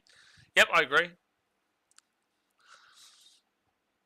And it says, hi, I just want to apologise for my behaviour. Have a good rest... What? What the fuck are you talking about, dude? Relax, man. What are you talking about? Andrew, mate, move on. I didn't even think anything bad of it. Third tackle now for the Dogs at the 15. Now fourth tackle. Gary says drop bears. Yeah, drop bears are real, mate. Yeah, no, they exist. They're very, very affluent in in Western Sydney. The Dogs will throw the ball over the sideline. Very affluent Western Sydney, especially at Penrith Way. My youngest lives in Manly, so I'm sure he will keep us on our toes, mate. Australia's a dangerous place, man. When you go to Australia, you have to have a full hazmat suit on just to get by. Yeah, we have... Yeah, terrible stuff, Olivia. Terrible stuff. Andrew has the best rage quits. I just don't understand why he is upset right now. It wasn't that deep. So second tackle here with the Rabbitohs at the 35. 3.5 minutes to go in the first half. So the Dogs have run, get this, for 950 run meters. The Rabbitohs have run for 378. That is about 600 meters difference. The Rabbitohs have had 21 missed tackles, so the Dogs 3. Oh my gosh, this is bad. Oh, Cody Walker taking down at the 40, 4th tackle. 3 minutes to go here in the first half. If the Rabbitohs want any chance of beating this game, they have to score before half time for mine. But I just don't think the Rabbitohs are even closely in this game. I don't think they're even within Kui. Cody Walker gets it off here to Trell Mitt, who's kind of playing the centre position there and kicks it through, and it'll be Dogs ball at the 3. Drinking is sinful today, Seb. Andrew, a good rest of beer. Yeah, I don't drink on Good Friday. I won't drink on Good Friday. I don't even really drink, to be fair, anyway, but... So, Dogs now, and it's Crichton. Crichton gives it off to Connor Tracy. No, sorry, Crichton's with the ball. Who was the one back on the inside? Oh, it was Matty Burton. I was looking at the headgear. I'm up it. So, 4th tackle now for the Dogs at the 48. There's no two ways about it. The Dogs have been clearly better in this game, and the Rabbitohs have been absolutely awful in this game. There's just no two ways about it. You can't even argue it. The Rabbitohs have been absolutely awful, and the Dogs have been much better. Have the Dogs been perfect? Well, the scoreline probably represents that. 20-0 in the first half is a good scoreline. I think they could have actually even had more points, but they didn't really kind of punish them in that middle third of the first half. But they've very clearly deserved this lead at half time. There's definitely plenty in here with plenty of sins then, Olivia. Well, Seb, everyone's a sinner, mate. That's the whole purpose of today. The whole purpose of Good Friday is that we are all sinners. But it's more about the intention and knowing kind of what you're doing. Big Dave says, Namaste, send a Good Friday blessings to you, brother. Yeah, God bless you, bro. Thank you very much. And it will be 5th tackle here at the 40. Reckon Kiraz is the starting winger for the Blues this stage. No, Brian To'o, and maybe they put Kiraz, but I reckon they'll still probably go with a guy like Daniel Tupou. But they might go with Kiraz. Who's the other options that they'll put out there? Who am I missing? Yeah, who am I missing? So second tackle here for the Dogs. They'll get this ball here to the 45. I just wanted to see the Dogs against the Storm. Until then, I just can't adjust it. I still have the Storm as the favourites despite what we're watching here. I need to see the Dogs play the Storm, and apparently they don't play the Storm until round 22 or some shit. It's ridiculous. It's ridiculous. I would love to have seen them against them, just to see them against the Premiership favourites. And it's well, until that, they're definitely clearing out the second favourites as we currently speak, but I just can't believe it takes as long as it is to see the Dogs take on the Storm. No way Kiraz gets in. Lomax, that's the one we're missing. Yeah, Lomax 100% gets the wing spot over Kiraz. 100%. 1,000,000%. Basically, Graham or Turbo, no. Turbo would never be on the wing. They would never put Turbo on the wing. Turbo would never play wing. He's either centre or fullback. But there you go, guys. It is half time. Half time, and the Dogs do lead 20-0. Very clearly the better team of the two today. There is no debating that. No debating that at all. Very clearly, the Rabbitohs have been awful. They have given away penalty after penalty after penalty in their own 10, which is evidence to the fact of the 63% possession to the Dogs, 37% to the Rabbitohs, and yet the completion rate for the Rabbitohs is not completely awful. It's 83%. That's pretty good. So if the Rabbitohs have 83% completion of 15 from 18, and the Dogs have a 92% completion with 25 from 27, so there is an extra 9 more sets that the Bulldogs have had, and an extra 10 more completed sets that the Bulldogs have had. So that is evidence in the 63 to 37% possession that it's not due to errors for the Rabbitohs, it's due to giving away penalties. It's due to giving away penalties, and also their average set distance is absolutely pathetic in the 30.73 for the Rabbitohs. They just haven't been good enough. The Dogs at 41.9. I don't even think this has been a prime time kind of forceful Bulldogs attitude game where they've had to force them inside their own 20 and kind of been so pressuring the Rabbitohs. I don't even think the Dogs have been pressuring them in that stance. I think the Dogs have just been the better team today without the pressure as well. There is parts where they've been pressure applied, but overall, yeah, I think think the Rabbitohs just haven't been anywhere near up to it. The Dogs have been, the Dogs have been solid. They've been pretty good. 114 runs to 67 is ridiculous. 1,131 run meters to 578 is disgusting. That's literally over double. That's quite literally double the amount of meters through 585 to 1131 for the Rabbitohs and the Dogs. That's crazy. The Dogs have had 137 post-contact meters more with 337 to 200. 5 line breaks to 0. The average set distance for the Dogs 41.9, so at least they're into the 40 range now, which is good. The play the ball speed for the Dogs is 3.52 to the Rabbitohs 3.38, so they're both pretty similar, but the Rabbitohs a little bit faster, but nothing too crazy red hot like in the 3.20s. It'd be wild if you're seeing anything. Well, now the Rabbitohs are back to a 3.4 on the dot. 10 offloads to 1 of the Dogs. There's no positive stat here for the Rabbitohs at all. Kick defusal 70%, the Rabbitohs 100% for the Dogs. At least they've got more kicking meters than Rabbitohs, but you'd expect that. Effective tackle percentage, Rabbitohs terrible. Terrible. 87.04% is not good at all. 235 tackles made for 21 missed tackles, 14 ineffective. Also, Dogs have 92.11%, which is really good. At 140 tackles made for 6 missed and 6 ineffective. That's pathetic from the Rabbitohs. That's really poor. And you're going to find out in the second half that that's going to get even worse, because if they've made 235 tackles to the Dogs 140, they're going to be exhausted, mate. They're going to be exhausted. 235 tackles, an extra 100 more tackles for the Rabbitohs made. They're going to be exhausted. The Dogs will probably... The Dogs, I can speak this, you guys can't in the chat, but I think the Dogs, there is a potential they could hit 50. There is a potential they could hit 50 if their attack is as good as they reckon. There is a potential, because they will be exhausted, and we saw last week the Dogs were able to kind of wind down those nights in the early part of the game in the first half, and it was a close game. It was like 2-0 or whatever it was, or something ridiculously close, and then the Bulldogs just took it away in the second half. And I would not be surprised if they do this to the Rabbitohs today.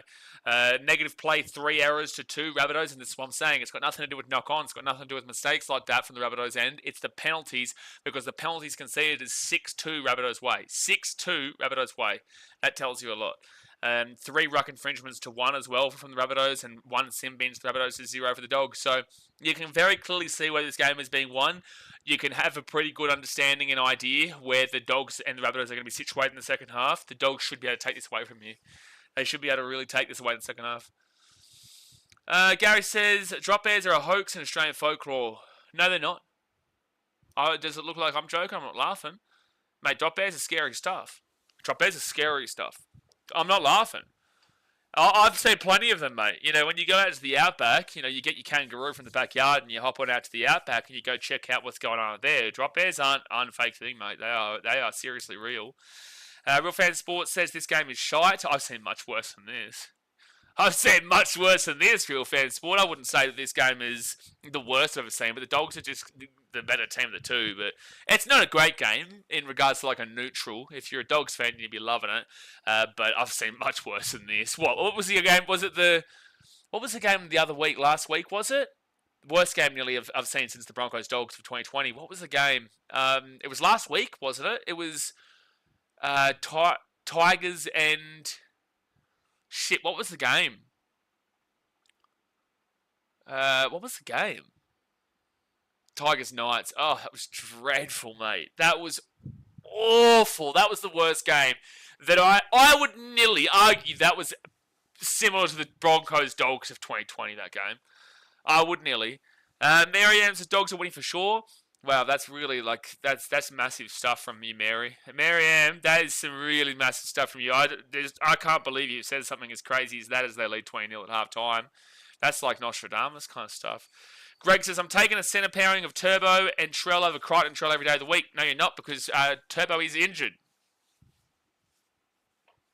So how are you going to get Turbo to play when he's injured? Remember that one, Mr. Greg Martin? Hey, as a Queenslander, chuck him out there. You know what? As a Queenslander, I encourage you, I implore you, I passionately support you to play Turbo in the centres. I passionately... Why don't you put... Shit. You know what? Let's also go and put Clive Churchill in there while we're at it. They're probably going to do the exact same amount, because one's injured and one's unfortunately not with us. But they're both going to be able to do the exact same amount on the field. Turbo is injured, my friend. Why would you put Turbo into the centres? A poll, what players are going to play best? What? Real Fan Sports is Bunnies versus Titans. How many points does the Titans lose by?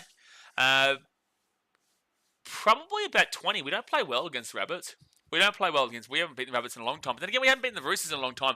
But see, Real Fan Sports, you're a very big talker for a team that's won 3 wooden spoons in a row. You've come last. You know what? This is even impressive. I'll give you an impressive stat here, Mr. Real Fan Sports. So the Tigers, they came 16th out of 16 teams in 2021. You know, it's crazy. In 2022, they added another team, the Redcliffe Dolphins. Right? They added another team. But the Tigers fans, they said there's nowhere to go but up when they came last in 16th in 2021. But then in 2022, when they added that other team in, they actually still went lower than last. So the Tigers, they were last, and they said there's no place but up. And then another team came in, and they came even lower. They went down. They came last, and they went down. So it's really impressive that a Tigers fan wants to talk shit about the Titans because you were so poor that you were last and finished worse the next year. Worse the next year. So let's relax. Let's relax here, Mr. El Tigres, who haven't made a finals in 14 years. Let's relax here, Mr. El Tigres. Mr. Last coming even further last. Adam Smart says, didn't even get to see his name. You were too quick, Sam. Wait, what happened? Mother says, this year might be Bulldogs' year. I still got the Storm as the favourites, but the Dogs are definitely second favourites of mine. I was dying loving it. I wasn't even trying to that time. I don't think you were timed out. Main starts up the Tigers, guaranteed top 4. Tigers come top 4, I'll give up. I'm done. I'm done with rugby league. Tigers come top 4, I'm done. Greg says Turbo will be healthy for Origin. Turbo's not playing Origin. Dasmate says it's too easy, going right to plan Moles to win the comp. Yeah, Dogs are definitely much better in this game. Rabbitohs have been awful this game. Awful. Real Fan Sports is, look, I don't know why you have to mention the Tigers when we were talking about the Titans. Well, because you're referring to my team, so I'm going to refer to your team. And it's like, well, if you look back through the 20 years, or 18 years we've been in the comp. We've been in the comp since 2007. So, 18 years. There's, I think, maybe 1 or 2 teams. There's definitely one team that we have a better record in. Everybody else we usually suck against. But do you know what that one team is? I want you to tell me. I want to see it come out of you. I want to hear you in the comment section here. Out of the 16 other teams in the comp, you know, alongside the Titans, what is the one team we have a better record against, Real Fan Sport? What's the one team? There's only one. There's only one, Real Fan Sport. There's only one. I want you to tell me. I would love you to tell me. Dasmate says, by the way, Adam Smart, I keep receipts, you muppet. You think I wasn't lurking pre-game, dearie me? What did Adam Smart say? What did Adam say? Insert your mum joke. Well, unfortunately, you don't even know how to spell mum, because we say M-U-M over here, so joke's on you again. You are challenging me at my own game. I've dealt with this for years. You think you're going to be able to beat me in this game here, Real Fair Sport? Wow, Big Dave, you got it. It is the Tigers. Let's all give a clap. Woo! Thank you, because Real Fan Sport didn't have the ability to go and do it. He didn't have the ability to go and talk shit because he knew what the answer was. Thank you, Big Dave, for... And Mitchell says shush. And that's because Mitchell's a Tigers fan. So, Mitchell, I apologise to you because you haven't done anything to deserve this. But Real Fan Sport wanted to smoke. So, when someone wants to smoke, they're going to get to smoke. And unfortunately, that then lands on all the fans of that team. I had to get him going, Jay. This game is so bad to watch. I don't think this game's anywhere near as bad to watch as last week's Tigers-Knights game. And that's not even banter. That game was so bad, the Knights dropped the ball like 17 times, literally. Surfrise says Tigers coming in the top 4 is like saying Eels versus Tigers. I've got Tigers right now for about 11th, I would say. I would say end of season, I've probably got the Tigers finishing about roughly 11th, which is a positive. It's out of the bottom 4. I'll probably have the Tigers about 11th. So, yeah. Heck, the big screen dads put the stream up. I don't even know what you said. What did you say, Adam? At least I know I have one mod that will back me. What's up, Mitchell? No, I don't think Mitchell's gone back here. I think Mitchell's probably telling you to shush so that I stop insulting the Tigers at your expense. That's probably who he's telling to shush, because he knows that if someone gets me going, that means that his team's going to get slapped, and he's like, well, it's your fault for bringing it up. So I think he's probably telling you to shush. Otherwise, we can talk about the great record that the Titans have against the Tigers over the last 15, 20 odd years. And the fact that the Tigers have made the finals since 2011, and also the fact they've won 3 wooden spoons in a row. We can keep going. It's a never-ending list. It's like Narnia. It's like we're going into a closet, and we're looking inside the closet, and you've got the recent history of the Tigers, and it just keeps going. It just keeps going, because I think we're trying to find the position on the table they are inside the wardrobe. So you're like your own version of Narnia. I'm really impressed by that with the Tigers. Yeah, you're on your own with this one. Yeah, well, enjoy the Narnia. Enjoy the Narnia wardrobe. Main Star says Benji's the best coach ever. I don't even think you believe that, bro. John, he did handle this situation well in the media, but I also think that he's had a helping hand in Jerome Luai standing up for him. But with that being said, I think Benji's handled it well. But coaching-wise, let's have a bit more of a conversation in regards to that one. Real Fan Sports number 1, I'm out. Have a good night. I'll shoot you a message tonight about an IPL stream. Yeah, too easy, bro. Yeah, too easy. I'm in Udaipur right now, so there's no IPL team here, but the next stop that I'm on is Mumbai. So I'm probably going to go to a Mumbai Indians game in the next couple of weeks. But outside of that, happy to do a stream whenever. And I'm healthy now, so I'm not sick, which is good. Gary says, aside from cricket, hold on. Did you? Oh, I didn't even mute it, probably. Blah, blah, says, Tigers have won the comp 33% of the time they make finals. What a strike rate. It's a great strike rate. You have to go back to the time of Noah's Ark. You have to go back and see Noah's Ark and, the disciples walking around when this happened. But you're right. You are technically right. It was before the Titans came into the comp, though, so it doesn't include me. Blah, blah, says, Tigers have won the... I've read the comment. Real Fan Sports says, talk soon. Glad to hear you are feeling better. Yeah, I'm much better now. That was awful. That was awful the other week. That was awful when I was in Jaipur with how sick I was. Dreadful. Dreadful stuff. I might actually quickly run to the bathroom, considering it's half time. I might run to the bathroom here, guys. Hit that thumbs up button, subscribe. I'll be back in just a few moments. And, oh, they're actually running out to the field now. Okay, give me 1 sec. I'm gonna run.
Right, we're back, and the game has just kicked off with the second half. Someone says, are those stained glass windows? Yeah, they're all different colours, bro. There's like yellow, green, white, blue. Yeah, they're all different colours and stuff, bro. Broadcasting from a church on Good Friday. Mate, I wish, bro. I wish. I'd love to be at church today, but I don't even know if they have, like, Christian churches here. I will watch The Passion of the Christ today, though. I always watch Passion of the Christ on Good Friday. Because yeah, brutal movie, absolutely brutal. But it's amazing when you're a Christian, you understand like how amazing it is. But it is obviously deeply sorrowful as well. Greg says just talk about Jack. Jeez, Rabbitohs at the 22. Terry Jones, welcome back to the channel. I mean, welcome back to the channel. It's my channel. Second tackle here with the Rabbitohs at the 25. Is our man Blaze streaming from a church? I wish, bro. I wish. Skinner Media says, come on the Broncos. What? Broncos aren't even playing today. Broncos, what? They play tomorrow against the Warriors, don't they? Broncos versus... Yeah, Warriors Broncos tomorrow. What is the Broncos? What's that? Well, we get that today. So Rabbitohs at the 45. By the way, just to really clarify, the Rabbitohs don't win this game from here. They just don't. It would take an absolute miracle for them to win from here. Sports in January? What do you mean sports in January? Jacob Kiraz brings his ball out here to the 45. And it'll be first tackle. They call it held, so they'll bring it back. Sports in January? What do you mean? It's April.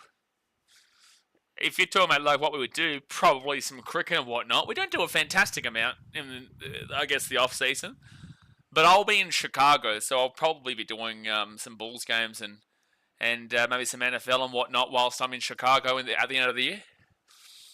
Too hot for sport in January. You started to answer what sports in January I can support aside from cricket. Oh, wait, hold on. Did you? Oh, aside from cricket, what sports are on in January that I can go and support? Besides cricket, well, all the American sports, there's ice hockey, there's basketball. 1 second. Dogs here, fit tackle, 5 meters out, short ball, Jacob Preston. I think he's been held up. Yeah. It'll be Rabbitohs ball at 10. Oh, no, it's a try! It's a try! Damn, I didn't even see the ball go down. Did anyone else see the ball go down there?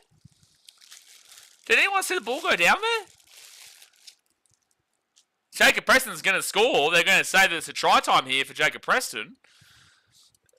I thought he got underneath him. I didn't see the ball hit the ground here.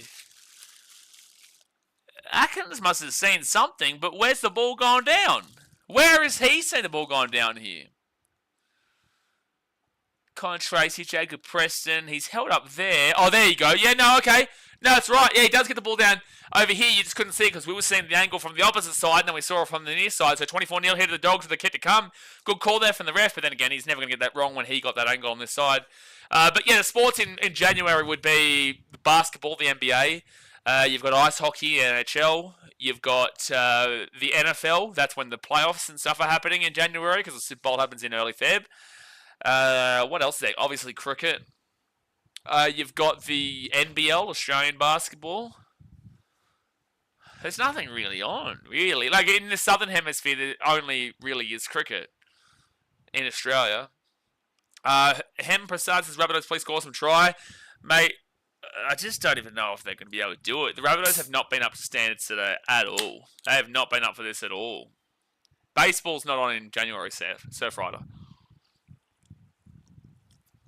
Baseball starts in March, April. But baseball starts in March and ends in like October. Gary says Aussie sports travelling, so won't get to watch any TV. Well, you've got the BBL on. The BBL is like the 2020 cricket, but no one really gives a shit about that. Like, people kind of care, but like, you're not going to lose sleep. So it's 26-0, they get the key. You're not going to lose sleep. Like, for example, I'm a Brisbane Heat fan. I'd probably be a bigger fan of BBL if they had a Gold Coast team, but I'm a Brisbane Heat fan. I actually did like some work with them a few years ago on the channel. And like, I want the Brisbane Heat to win, but I also, if they lose, I just couldn't give a shit. And I think most people are like that because the cricket in general is usually just we're getting from the end of the NRL/AFL season to the start of the NRL/AFL season. That's how Australians kind of think. So it's like if we're playing England in the Ashes, which we are, we played in the Ashes this year in Australia, that'll be big. That'll be massive. So you'll be in Australia for when the Ashes are on. That'll be huge. Outside of that, it would have to take Australia playing India in a test cricket match or a series like we had in the recent summer for Australians to care about it. If we're taking on like a South Africa or a Pakistan or a New Zealand or something like that, no one gives a shit. And the Dogs now be fit tackle. They might care about the first test or whatever, but we don't lose to New Zealand, bro. We haven't lost a test series to New Zealand since the 80s, and we haven't lost a single individual test match since like 2011 or something. So far as the T20 India versus Australia on the Gold Coast. Oh, really? When's that? Oh, we've got the WTC coming up soon, don't we, too? Cane Toad Racing goes hard in summer. Yeah. People also bet on the drop bear racing as well. Does he mean to watch an Oz when he's there? Yeah, said Watson. He's asking like what's in Australia. I didn't realise he was asking about Australia specifically until he said that. Alright, so Latrell Mitchell here. He is attacking from the centres. So who's playing 5'8"? Who is playing 5'8"? Because Trell's not playing 5'8". Pack sunscreen. Don't forget the pink zinc. Mate, slip, slop, slap. If you don't have some sunscreen on, you can't go out and play. No hat, no play, buddy. You come to Australia, you live by our rules, buddy. No hat, no play. No hat, no play. You remember that. You live by it. Alright? You will learn today. That's going to be a bad kick from the Rabbitohs. It'll be 7 tackles set for the Dogs. You learn today. If I hear that you were out and about without a hat, no play is a real life thing, buddy. Don't you dare leave the vicinity of your household. Don't you dare. Big Dave suspended, showing not even he can fix the absolute hot mess Demetrio left him, especially considering how strong the Rabbits were when Bennett first left to go to Redcliffe. Sure, but how different is this team than it was 3 years ago? Like, let's go through their team lineup. Second tackle over the Dogs at the 40. This game's kind of a blowout, so now we're happy to talk about whatever. Jai Gray's new, but he's been great, right? So it's not Jai Gray. Dogs will make a mistake. It'll be Rabbitohs ball at 25. Campbell Graham was there. Ewan Aiken wasn't. Jack Whiten wasn't. Isaiah Tass was. Trell Mitchell was. Cody Walker was. I don't think Sean Kepi was. Peter Mamazelis is new. Tavir Totola. Actually, to be fair, there is a few changes. Kolomatangi was. Jai Arrow was. Saliva Havili was. Yeah, fair call, actually. Demetrio had made it. There is actually a few changes to this Rabbitohs. It's actually originally touched by South. This is actually going to be Dogs ball here. So, yeah, look. Demetrio did leave him in a bit of a mess. There is a bit of a change here. I might be going Oz next year, November time, if they let me in. No, I can already tell you we're not letting you in. No way, Seb. No way. No way, buddy. What do you think this is? What do you think this is, mate? You can't come in here. It's not a knock-on from Burton. And that will be Dogs ball at the 22. And tackle count's restarted. So again, Rabbitohs make a mistake. It'll be Dogs ball at the 20. I'm bald, mate. That's my solar panel on top. No. No hat, no play. You got to learn Australian rules and regulations, buddy. To the Gold Coast as well. Well, to be fair, at least you're going to the greatest place on earth. At least you are going to the greatest place on earth. You wouldn't want to go to New South Wales. No way. You come all the way from England, you go to Sydney. Oh my gosh. Yikes. What does November 6th mean, Seth Ryder? Why have you put November 6th? Oh, that's when the India vs Australia game's on. Fair enough. So, video me kick out. Second tackle, 18 metres away from the Rabbitohs line. They could slap them up here. I did say at half time they probably would put a score past them in the second half. Tippanua rolls it back to Reid Marnie. By the way, don't forget, there's about an hour break in between. Oh, the Dogs are going to knock the ball on. So it'll be Rabbitohs ball at 10. The next game, the Storm vs Dolphins game, is actually on like an hour afterwards. Because on Good Friday, there's usually a break in between the games, which is good. Gives you time to have a bit of a kickback. Go chill out for a bit before coming back for some more blowout footy. For some more electric, amazing blowout footy.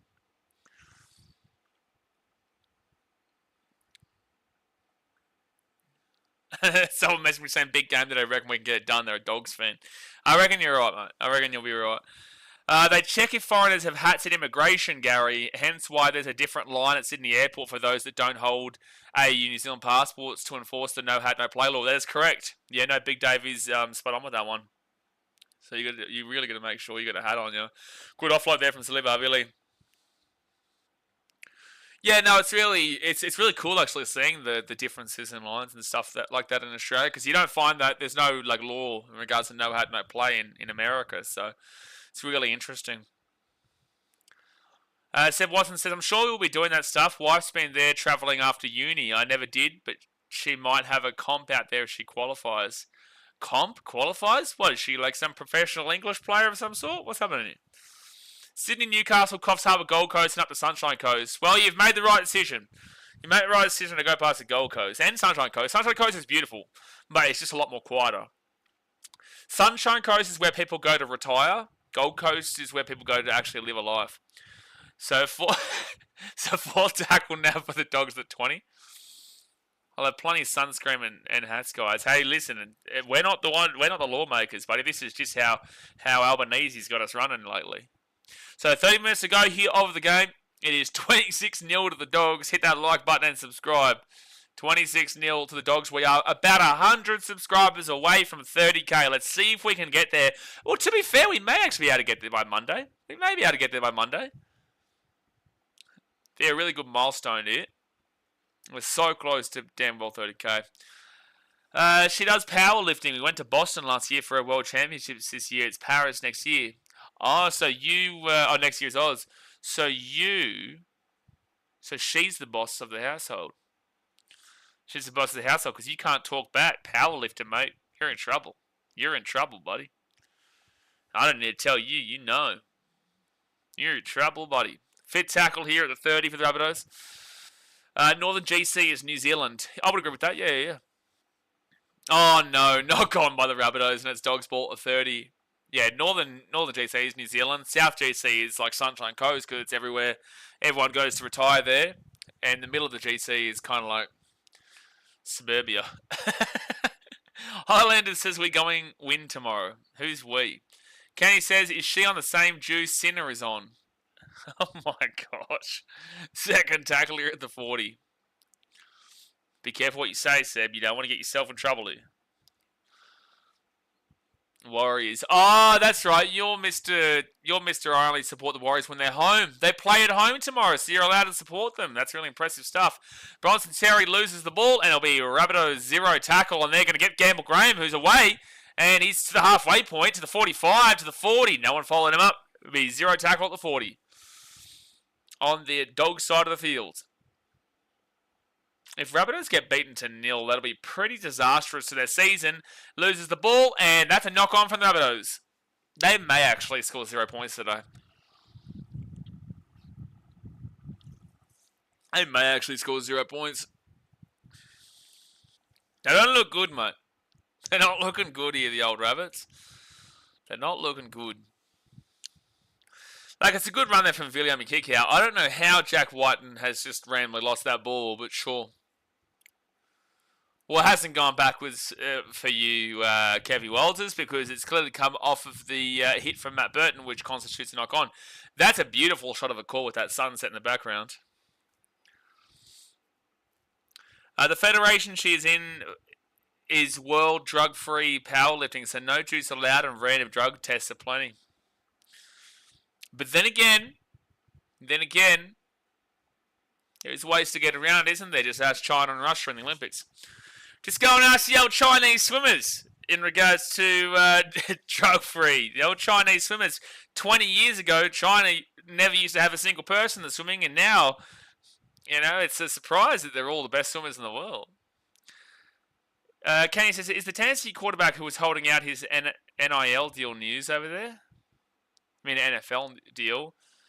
Bro, Australians don't really care about NFL. You'll get pockets of people who care about the NFL, but no, Australians don't really care about NFL. There might be a penalty here to the Dogs. So that is going to be... Whoa, that's going to be a hip drop.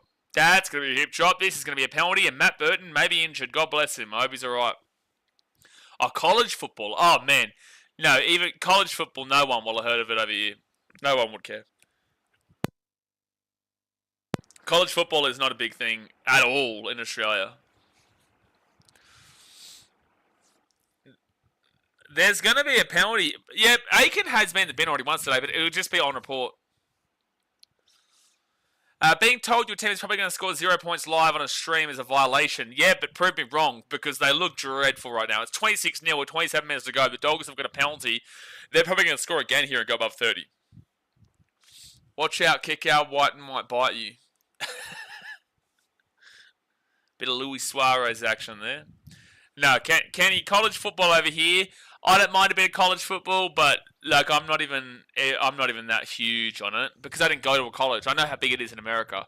You know, I'll watch a bit of college ball, as in basketball and whatnot, but it's very difficult because college sports are on pretty awkward times for Australians. College football has as much attention in Australia as Rabbits currently have points. That's a correct comparison. So second tackle now for the Dogs at the 20. Then off to Toby Sexton. Viliami kick out. This isn't a shot at you, Kenny, but I will say Americans think that Australians just kind of focus our lives on you guys, and 99% of Australians could not give a shit. A lot of Americans think we live our lives around Americans, and we just don't. But I love American sports, don't get me wrong, but I don't live my life around it. So fit tackle for the Dogs 5 metres away. And on fit tackle, they just get taken down. That's ridiculous. No, has Andrew come back? He's still on his rage out. Be back for the next game, no doubt. Yeah, he'll be back for the next game or tomorrow's games, whatnot. I don't even know why he blew up, bro. I don't even know why he blew up. It wasn't that deep. I was just telling him that he was completely and utterly wrong about his numbers at Titans games, which he is. We averaged like 18,000, as Seth said like 2 years ago. And it's like we had 26,000 at the Titans versus Broncos game. I was just telling him, you're wrong. Rabbitohs might need help from the Easter Bunny. Rabbitohs need a lot of help right now. Trell Mitt flicks the ball out. His eye task. That was a good pass from Trell. And they were taking out the 45. Kenny Sarfilia, what happens when USA plays Australian rugby? Mate, we would flog you no end. People in Australia have a problem with the Wallabies. Like, we've been a pretty poor team in regards to the big team level for about 20 odd years now. We would put like 80 past you. In rugby league, mate, it genuinely may be like over 100-0. You put out our best 13 versus, or best 17 versus your best 17. I reckon we put 100 past you in rugby league. In rugby union, it might be a bit more interesting, and it might be only 70, 80. I know the All Blacks put like 110 past you in, I think, was it Philadelphia the other year? I can't remember. There's a penalty here to... I don't know what's happening. Yeah, it's a penalty to the Dogs here. Toby Sexton gets shoved over. Rabbitohs are stupid. Yeah, no. Rugby, whether it be rugby union or rugby league, you'd get absolutely smacked up. Doesn't matter what sport it is. Kenny says, I was listening to podcasts. That's your first mistake. Give us 12 months. Let's convert some football players and we'd smash. But what do you mean by converting football players? Because I could say the same thing and say, okay, well, let's convert some rugby players or rugby league players into NFL players. And it's like the two sports are so different. We would fail at NFL, and Americans, like, they don't even win in the sevens, and it's been quite a few years now having some really good players like Carlin Isles, an ex-NFL player, or a part of the development system and whatnot. You had Perry Baker and whatnot. They still weren't able to win. Rugby league, rugby union, and NFL are worlds apart. League and union are similar-ish. You can translate, and it's still difficult. Toby Sexton, who is 5 metres away, fit tackle. But NFL is very stop, start. It's very quick spurts. In NRL and AFL, even AFL, but NRL, AFL, rugby union, it's elongated, it's continuous, it's not really stopping, it's always moving. So, to adjust a player's skill set, penalty to the Rabbitohs, to adjust a player's skill set where they're based on quick spurts from when they were 3 years old, when they started training, or 2 years old, whatever, right? Because a lot of people do train from when they're that young, because they get kind of forced into it from their parents and whatnot. But the quick spurts, to adjust that into stamina, and then on the other side of things, to adjust the stamina into quick spurts doesn't necessarily translate. So I find this is kind of a bit of a bullshit argument that Americans use. Because I remember the days when Americans said that, you give us some time and we'll be the best team in football, as in like at the World Cup and whatnot. And that just hasn't eventuated at all. Sevens didn't eventuate at all as well. And that's their best kind of shot at it. So I will disagree with you. I will say that Australians can't really get into the NFL unless they've been doing it since the beginning of time. And the same thing with Americans coming across to rubby league and rugby union. Because if it was the case, then why is there no players that have come across when they've had the opportunity to? There has been opportunity. Vegas, there was an opening for people to come and try out. It hasn't worked out. 1 year is way too short. If you give them 20 years and you have 2-year-olds that are starting to train rugby league and rugby union specifically, then maybe sure. But Americans are never going to care about rugby league and rugby union on the same level as we do. So I just don't ever see there being a world where America takes over from Australia, New Zealand, and league and union, and same thing with South Africa. Best 13, the PMXII would put 100 on the USRL team. That's a good point. Maybe not 100, but they put a lot on them. They put like 80, 70. The running is what the guy who played football said was the biggest difference. The fitness is absurd, he was saying. Well, that's what I'm saying. You've got to think about short spurts in NFL where it's like you go 100%, you put 100% into the 5 to 10 second play, whether it be running play, wide receiver play, or whatnot, right? You put 100% effort into that. Rugby league and union and whatnot, union's actually a lot less time of actual gameplay. Burton's away here, Burton's away at the 40, 35, 30, Bailey Hayward's there, intercept. Really good stuff there by Jack White? The Rabbitohs catch the ball. I think it was Whiten. Yeah, Whiten's actually not been bad today. I think Whiten's been one of the Rabbitohs' best. But this is the thing, and this isn't at you, Kenny. This is more of a kind of Australian viewpoint of America. Americans feel like they are the best, the biggest and the best at everything. But I don't think they care about context, and I don't think they actually want to look into the intricate details of what makes rugby league, what makes rugby union, and what makes the NFL the NFL. Because these two are similar, different but similar. This is a whole world apart. Because that's another mistake there from the Rabbitohs. Dogs hit the ball at 30. Well, that's the difference, Kenny. Do have some good punters, but you're not going to see rugby league players be good punters. You're going to see AFL players good punters because that's their predominant of their game. So the punters from the AFL will come across because they are focused on the way they hit the ball. That's a different story. You know, AFL players could absolutely become good NFL players on a punting level, but that's about it. There's no other position that AFL players will play. Asking NFL players to play league union is like asking a powerlifter to become a long-distance runner in 12 months. Maybe not that opposite, but I understand the point you're trying to make. I wouldn't say it's that completely opposite. And Dogs knock it back. 10 metres away, they kick the ball across, and that'll be Rabbitohs ball at the 10. Nice work from Isaitas. Completely different training types, fast twitch training, NFL, and more endurance than rugby, absolutely. And it's like, I'm not trying to say, oh, there's an alarm going off. I'm not trying to say that it's not possible. I'm just saying it's extremely unlikely. It's definitely possible. Blaze, tab offering good odds for the next game. Finns vs Storm. You can get over $4 on the Finns. Another mistake there from the Rabbitohs, by the way. Dogs bought the 30. I would be betting the Storm, but if you want to bet on a potential upset surprise, the Dolphins have been playing some good footy, so I don't think it's completely out of the equation. The Dragons have beat the Storm, so the Storm are beatable. But I think that's more of a bogey team kind of deal. I don't think the Dragons are too crash hot, but they've got a couple of wins. So I would still say the Storm win, but 4-1 odds on the Dolphins is pretty good value. 20 minutes to go here of the game. Hit that like button and subscribe.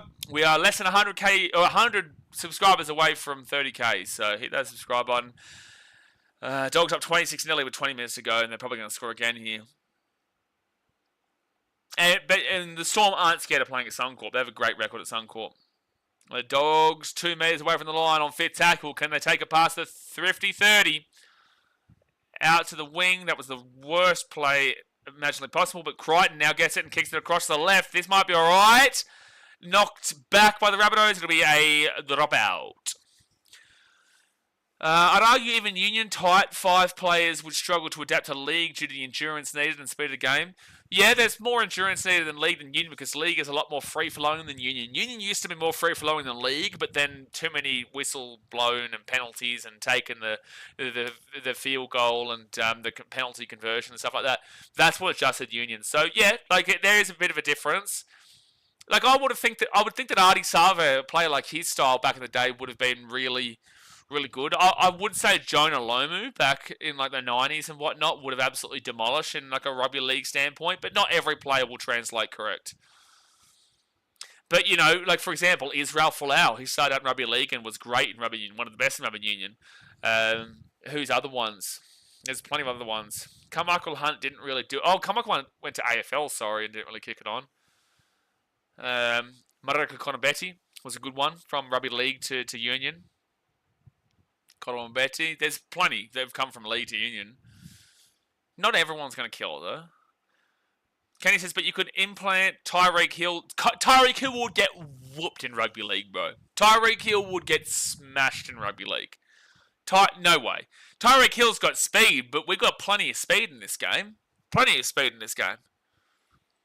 Tyreek Hill's good when he gets into space, but rugby league doesn't have the ability to get space like that. Burton's going to knock that ball on. It'll be Rabbitohs ball here at the 10. Like, Tyreek Hill, There are plays that are drawn up for him that forces him into a one-on-one situation in space, and he's faster than the men on the other side. But rugby league, there's no plays that you can set up for him to have space because you're going up against a line of 13 players. There's no line of players in NFL because when the play starts, you can run left, right, good night, they can throw the ball over the top of you. So how do you say that Tyreek Hill would kill in rugby league when, one, he's going to have the stamina to play the entirety of the 80 minutes? You're always running forward, you're always running backwards. He gets time to stop for, 30 seconds, 40 seconds and whatnot in between plays to recuperate the speed. And they might not even utilize him. For 80 minutes, you've got to continuously run forward and run backwards, run forward and run backwards. You're making tackles as well. Another mistake from the Rabbitohs. They've been awful today. It's so different, bro. It's so different. Tyreek Hill would get whooped in this sport, bro. Whooped. Sure, if he gets into space like a Josh Adokar, that's great. If he gets into a space on the wing, fantastic. But you still need to rely upon the inside guys to put you in space, and you need to have the ability to put yourself into space in rugby league, whilst the quarterback is the one putting you into space in the NFL. He's just doing the running realistically there, Tyreek Hill. And that's not taken away from him. That's his job. But here, it's a whole different ball game, man. Tyreek Hill will get smacked in this sport. Because if it was all about speed, then Josh Adokar would be the greatest player of all time.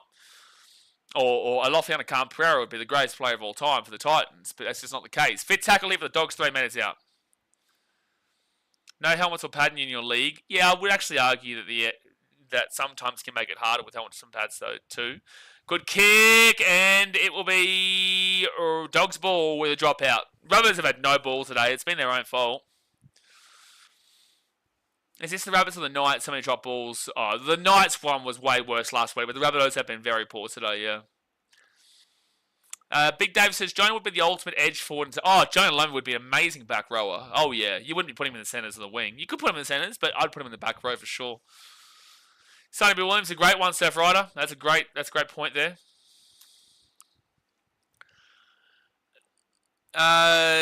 Quarterbacks get stretched off if they sneeze. That is a good point. And that won't go 10, so it's going to be Dogs ball at the 10.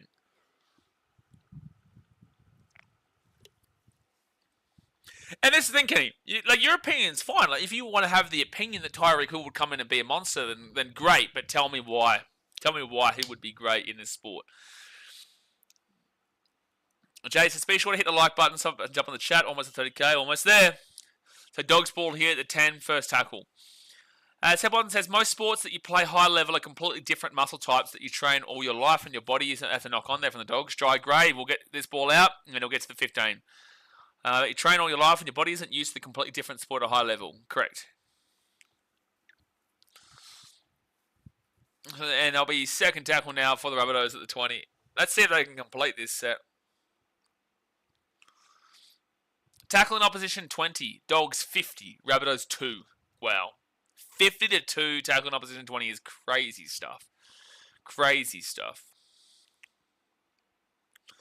I think the only thing that you could even potentially even make an argument for in regards to playing NFL from a rugby league player would be like a sizable guy maybe playing tight end, but like it's still just not going to happen. It still just won't happen. Because a lot of the NFL guys, they aren't like tall. They're not like massively tall unless you're maybe like a tight end or a quarterback really. Wide receivers have to be quite small in size, as in Tyreek and whatnot. So it's 65,000 at this game. 65,000, not 75. Big Dave says, on a separate note, if League's international game grows to compete with Union on the world stage, can you imagine the kind of talent we could unearth in places like South Africa? Sure, but I don't know. South Africa's rugby union growth was more a political thing that helped it to become the game it is today, where there's a lot more context behind it and why they care so deeply about rugby union. Invictus was a great movie. It was full propaganda, but it was a great movie. But there's so much context behind because there was a lot of inclusion involved with union. I don't know if they'd ever really fully buy into rugby league, but it would be great to see. It'd be great to see. But it would take decades for South Africa to become... Rabbitohs will have to drop this ball out. It'll be a drop out from the Rabbits to the Bulldogs. It would take decades to grow the South African game. Blazzy says, I thought the Dogs would have got put on fraud watch by now, but they're holding strong. What? They're up 26-0, mate. Kenny says, Nathan Cleary would be a dog, but the instincts for football are so different. You're right, the angles, positioning are developed over the time playing growing up. So what position would Nathan Cleary play? Because Nathan Cleary is a spine player where he's like... So Nathan Cleary plays as a halfback, which is the quarterback, but for rugby league. But quarterback and halfback is so polar opposite. Like, that is a good comparison between a power lifter and playing, cricket. Being a power lifter and playing cricket is so polar different. That's like being a halfback and being and being a quarterback. What would Nathan Cleary play? He's not big enough to be a tight end. He's not fast enough to be a wide receiver, and he doesn't have the durability of a running back. There's quite literally no position for a Nathan Cleary in NFL. There's quite literally no position. Gary says, the big NFL guys at the scrimmage are on oxygen after one play. They couldn't last 5 minutes in a legal union. Oh, those guys are way too big, bro. They're like double the size of our props. Double the size of our props. They're massive. Like, you're able to be... It's a weird way to put it, but a fit fat, right? Like, you have to be quite fat, quite big, but yet you're very fit. That's what those, like the offensive line and stuff like that is. So second tackle now for the Dogs. They go out to the right-hand side. Jamin Salmon, then Maxi King, and Maxi King's going to be 5 metres away. The line breaks is 7-0 Dogs' way. He could only be a punter or a place kicker. Like, I guess I wouldn't put him as a place. If I was going to put somewhere, I'd put punter. Punter would be a good one, but it's just no point. Dogs will score. That's going to be 30-0 with the kick to come. Bronson Seri. He definitely... No way does he have durability for a running back. No way. Running backs... So you're... let's compare Derrick Henry to Nathan Cleary. Or let's compare... Who's another good one? Alvin Kamara to Nathan Cleary. I'm sorry, but there's no way that I'd be putting Nathan Cleary even remotely in the same kind of quality level as Derrick Henry, who's a big, massive body and who's just a hard runner of the damn well ball. Then you've got, like I said, Alvin Kamara, who's a good pass catcher. Like, Nathan Cleary's not going to be a great pass catcher. Plus, also, he's got that real swiftiness. You've got David Montgomery. He's not that... What running back would you compare Cleary to? What type of running back? What player? Because I'm trying to scan through my mind right now. It's not NFL season, so I'm not thinking NFL players. But what is a running back that you say that Nathan Cleary would be like if he was a running back? Because I can't see it. So 30-0 here to the Dogs with the kick to come. 10 minutes to go of the game, guys. Hit that like button and subscribe. Don't forget, later on today, we'll be watching on as the Dolphins take on the Storm. Olivia says, oysters, anyone? I could go for some oysters. I tell you what, when you go to Fiji, Olivia, I don't know if you've been yet before, but if you're in Fiji, go to a place that is at Smuggler's Cove in Nandi, and it's the Ramada Hotel.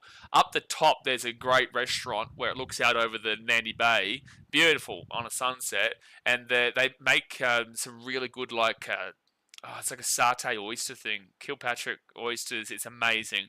I never used to be into oysters, but it's amazing. And they get the kick. So it'll be 32-0 here to the Dogs with 9 minutes and 50 to go of the game. So yeah, go to that one. Oh, you went to the Ramada. You went to Fiji last year. You didn't even tell me, Olivia. How dare you? It's bullshit. How dare you? You go to my damn well Fiji, Mr. Tosaviti, and you don't even tell me that you're in Fiji? That's ridiculous. That's disgraceful. Oh, you had them. You've had the ones that I'm talking about. What a disgrace, Olivia. Have a word to yourself. LD says, Max King make the Oz squad, or should he play for England? I'd suggest Max King play for England. I guess with the loss of Payne, Haas and Tino, where there's smoke there's fire, so I believe it'll happen. Rabbitohs will get the short kick off, so it'll be Rabbitohs ball here at the 30. With the loss of Tino and Payne, it does open 2 front rower spots, but I don't think Max King... If Max King can't even get into the Origin arena, then I do have doubt that he'll be able to get onto the Australian level. I think Max King is a great second man in charge, and I think that he could definitely play for England, yeah. E. Toga says, brother, Cleary could possibly play as a fullback in the NFL. Fullback? Are you talking about like a running back, or are you talking like... Explain more, Itoka. Explain more in regards to fullback. Kenny says a mix of Kyle... Oh, so yeah, you're talking about like a fullback. Okay, that's the fullback that Itoka's saying. Like, sure, am I saying that he can't play in the NFL? I'm not saying that he couldn't, But I just don't see a world where Nathan Cleary is any position in the NFL, because one, you take away all of his best attributes, but also two, sure, I'll give you the Kyle Justice, however his name is. I know his name is a little bit weird. 49ers, yeah, I think he's 49ers. Like, sure, but you're taking away I just think you're taking away so much, like a halfback utility player in the backfield. Yeah, but what's the point at that point? You know, like what's the point? You can be the biggest and the best player in rugby league, or you can be an implemental kind of, player that is not even fifth in charge in the backfield. You know what I'm saying? Like, you got the quarterback, you got the running back, you got the tight end, you got the wide receivers and whatnot, you got the defensive line. No one thinks about the fullback. Oh, Biffo! Someone throw one! Someone give him an uppercut pusher! Someone throw an uppercut. Someone throw an uppercut, you cats. I went to the main part where all the tourists go. So what, the entire country of Fiji, Olivia? So you went to NRL, is what you're saying. NRL's not Fiji. NRL's Fiji, but it's not Fiji. Going to NRL is like going to Australia and expecting the outback in Bondi.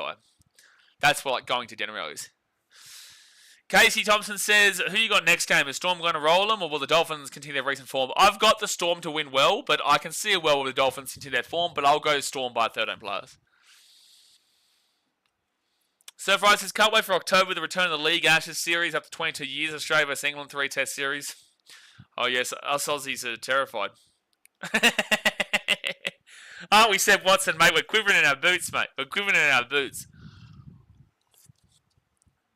There might be a binny for the Dogs. There might be a binny for the Dogs. Yeah, penalty against Canterbury. Yeah, Marcelo. Automatic sin bin. Oh, he slapped apparently. Apparently there's a slap there. So Marcelo Montoya will go off the field. Yeah, Sean Cappy threw it at Marcelo Montoya. And then, yeah, he does. He slaps him in the back of the head. That's such a soft sin bin, Bart. That is such a soft sin bin. All he did was slap him across the back of the head on the ground. That's too funny. LD says, gonna be good, 2 sellouts. This wasn't a sellout, 65k, but it was a good crowd. Suncorp sellout for Storm Dolphins, you reckon? You reckon? A sellout, 54,000 at Suncorp, you reckon? 54k. Montoya giving him the Fijian, don't argue. Just saying, listen here, buddy. Whatever. And Rabbitohs will be held up over the line. 3rd tackle. Oh, start for England, Oz, I mean. Yeah, sure. I don't think it would set out in Australia because Australians wouldn't care enough, but English rugby league fans will care enough. The Reeks says, forgot Dogs had this big of a fan base. Fair weather lot. Reeks, I've already said this. I already said this at the beginning of the stream. There's 65,000 people here. Where were they when they lost 66-0 to the Knights a couple of years ago? There are some passionate fans, but there is also a lot of fair weather. 4th tackle out to 10. But every single one of the people in attendance in today's game, they will say they were there when they were down 66-0 to the Knights. They will say they were there when they were losing games and coming last in 2021 and 2020. They will say they were there. But there was probably 8,000 of the 65,000 crowd there. But, that happens with every fan base, bro. Rabbitohs kick it through, and it'll be a dropout coming up from the Dogs to Rabbitohs. Gary says, hopefully we, England, can make a good fist of it. Yeah, well, good luck, man. I'll obviously be live streaming it. I hope we win. I've got a 95% confidence that we win. But England will give us a good game. They will give us a good game of it, but, we don't lose to England much. In any sport, really. Casey says, hopefully it's packed when I go to Suncorp to watch the Dolphins vs Warriors. Yeah, it should be. Warriors will have a good turnout. Dolphins fans don't exist, though. So Saliva Havili to the 45, then to the 40. Let's see if the Rabbitohs can actually score a try. The Dogs have got to man the bin. Let's see. That push from Curran was a bit sweet. I remember many years ago when Wigan Warriors were the best team in England, but an Aussie mate said there are 10 Wigans in Australia. I agree. I think English get carried away with the English get super carried away with the pre-season buddy champion trophy. What is it called? I can't even remember it.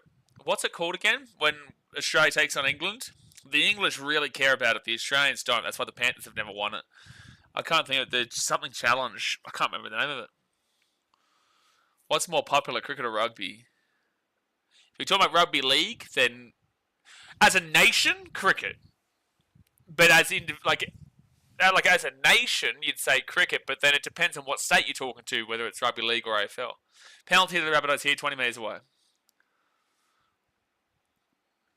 That's Sydney patronage in general. Most would prefer to watch at home. If that, we're shitty fans. The best of times only come out when we're winning. Sure. Yeah, I don't disagree with that.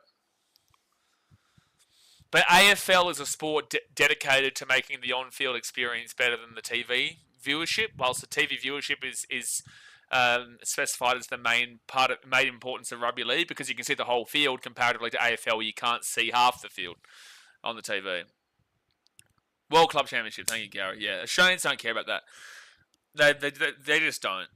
But the English do. It's like the English need to win it to gain back a bit of respect that Australians throw disrespect towards the English Super League. But it's like England fans admit that the Super League's not that great. But when Australians insult it, they're like, oh no, it's disrespect.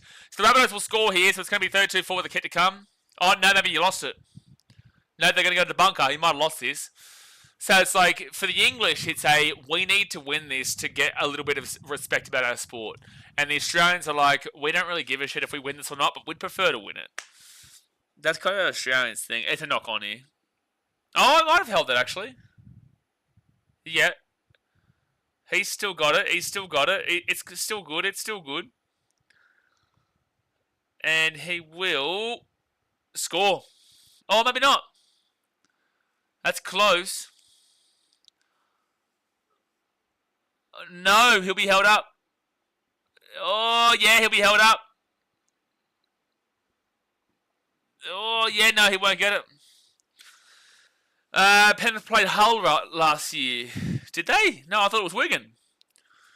Penrith played Liam Moore and his Wigan Warriors. I don't think they played Hull, did they?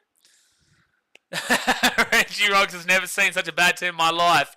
Reggie Rock, did you watch the Tigers versus Knights game last week? Because I can debate you on this one pretty heavily. I can heavily debate this. I can talk to you about last week's Knights game. I can also talk to you about the Knights in the mid-2010s. I can talk to you about the Tigers the last couple of years. There's been worse teams than the Rabbitohs, but the Rabbitohs have been poor today. Really poor. Yeah, Penrith played Wigan and Saints the year before. Yeah. The Saints game was impressive. The Wigan one, like the refereeing was just absolutely atrocious. But the Saints one was impressive, especially in Penrith. But again, like, people just don't care about the World Club Championship in Australia. The ball hasn't crossed the halfway line since half time. And that's a strip. That's going to be a penalty against the Dogs.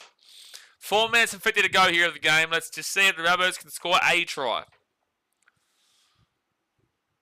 It's only Northern England that play league. Most teams are within 50 miles of each other. Yeah. I know they want to, and we've been talking about this on recent streams, that they want to build the London Broncos back up again. They want London to be good. That's a try time with the Rabbitohs underneath the post. That's a try time. Oh, no, it's a penalty, I think. What's he called? Yeah, it's going to be a penalty. It's a penalty to the Dogs. Yeah, Wigan won and Saints won. Penrith have never won a World Club Challenge. But see, that's the thing. They don't really care. I think that Penrith should care the next time they play. They should care because they've been embarrassed a couple times now. Oh, that's a double movement. Yeah, that's absolutely a no try there against Mamazelis. Penrith should care about the World Club Championship because they've been embarrassed a couple of times now. But most teams don't give a shit. LG says that Saints game is the sole reason Dodd got a Rabbitohs contract. Fair. Big Dave, the fact that the WCC is played during our pre-season is the only way to nerf NRL teams. It'd be a one-sided event. Mate, you play that game in a bye week. Like, obviously, that would take away the bye, which would defeat the purpose, and it would be a disadvantage to the NRL team. But if you play that during a bye week for the championship team in the middle of the season or just before Origin kind of deal, the Super League team would get absolutely whooped, in my opinion. If you're playing it in the middle of a season when, you know, players are in the rhythm and they're in the motion, because that is a complete throwaway game for Australian teams. Haven't watched the cricket since old mate Guptill was making noise. Well, I don't even know where this comment's even come from. So, fifth tackle. 35 metres away. 3 minutes to go to the game. I think it's about an hour and a half until that... I think about an hour and a half or so until we got the next game. That's a knock back. That's going to be a knock on from the Dogs. Oh, it's a penalty to the Dogs. Oh my gosh, dude.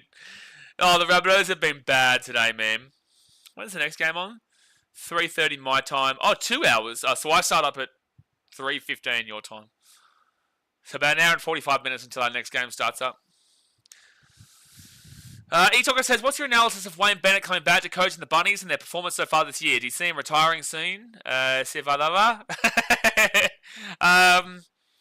look, I think that Wayne Bennett is still a fantastic coach. You've been able to see, besides this game,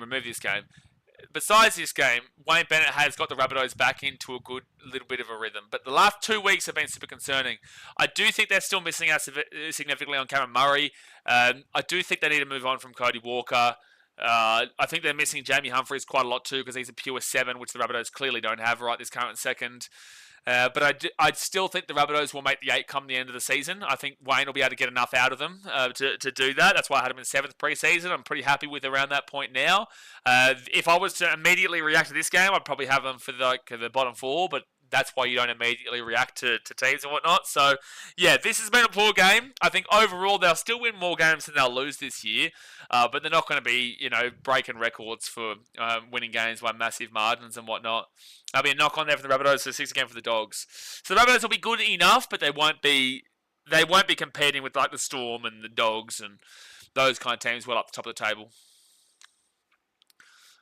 Longest 3 minutes ever. Yeah, it has been quite long. 1 minute 10 to go here of the game.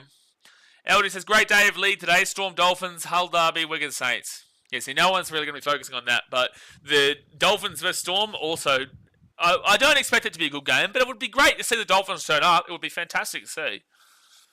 Titans floor is top 8 this year, I reckon.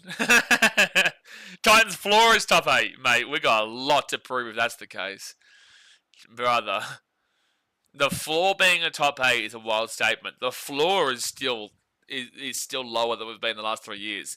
I don't think we'll be there. Right now, I've still got us through about... Oh, this may be a try. I don't think it is.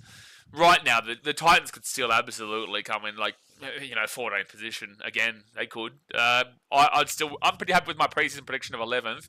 I think they've got the ability to be a top 8 team, but to say the floor is the top 8 is crazy. The floor of the top 8 is crazy. Especially after the last 2 weeks of footy that we've watched against the Dolphins and the Dolphins and the Dragons. If our floor is top 8, then we have to whoop the Raiders this week. Whoop them. But no, I think floor is quite lower. But I think peak it can be quite high up. All right, well there you go, guys. That'll be the final score of 32 points to 0. 32 points. Casey, mate, I wish I could say better too, but it is a bit of a reality of it. But 32-0 here to the Dogs, so they will be undefeated through the first 7 rounds, obviously inclusive of the bye that they had last week, so they're 6-0 in games. The Rabbitohs were absolutely dreadful today. The Rabbitohs were absolutely pathetic in a lot of regards. The Bulldogs play the Broncos next week at Suncorp, so that's going to be a very interesting game there for the Bulldogs. That might be their first real test, but the Broncos also haven't been that fantastic this season so far. So the Bulldogs will go to 14 points now, and their points differential is going to be plus 98. So they actually have gone above the Storm on points differential now, but the Storm will play in about an hour and a half's time against the Redcliffe Dolphins. If they win that, they would still go to second, but probably end up with a better points differential than the Dogs in that regards. The Rabbitohs, they go from -4 to -36. So they go below the Warriors today. If they didn't concede another 6 points, they stay above the Cowboys, who are -42 and in 8th position, but the Rabbitohs will drop to 7th. Now, if the Rabbitohs lose this week, the Rabbitohs lose, they just did. If the Tigers win against the Eels on Monday, the Tigers will go above the Rabbitohs. The Rabbitohs would then drop to 8th. If the Sharks win against the Knights, then the Rabbitohs will drop into 9th. If the Titans beat the Raiders, then the Rabbitohs will drop into 10th. And if, to be fair, either the Knights or the Sharks winning, whoever wins will go above them. So the Rabbitohs more than likely will finish off this weekend in 10th, 11th. So that's a pretty poor one for them. As a pretty poor one for them. But overall, guys, I'm going to be back in about an hour and a half time for the Dolphins versus the Storm game. I hope you still enjoyed, despite the fact this was a blowout. Happy Good Friday. Amazing day for us Christians on the calendar. And I hope you do enjoy your Good Friday. I will see you in about an hour and a half's time. So hit that like button, subscribe if you're new, and I'll see you guys very, very soon. All right. Thanks for watching. Catch you later. See you.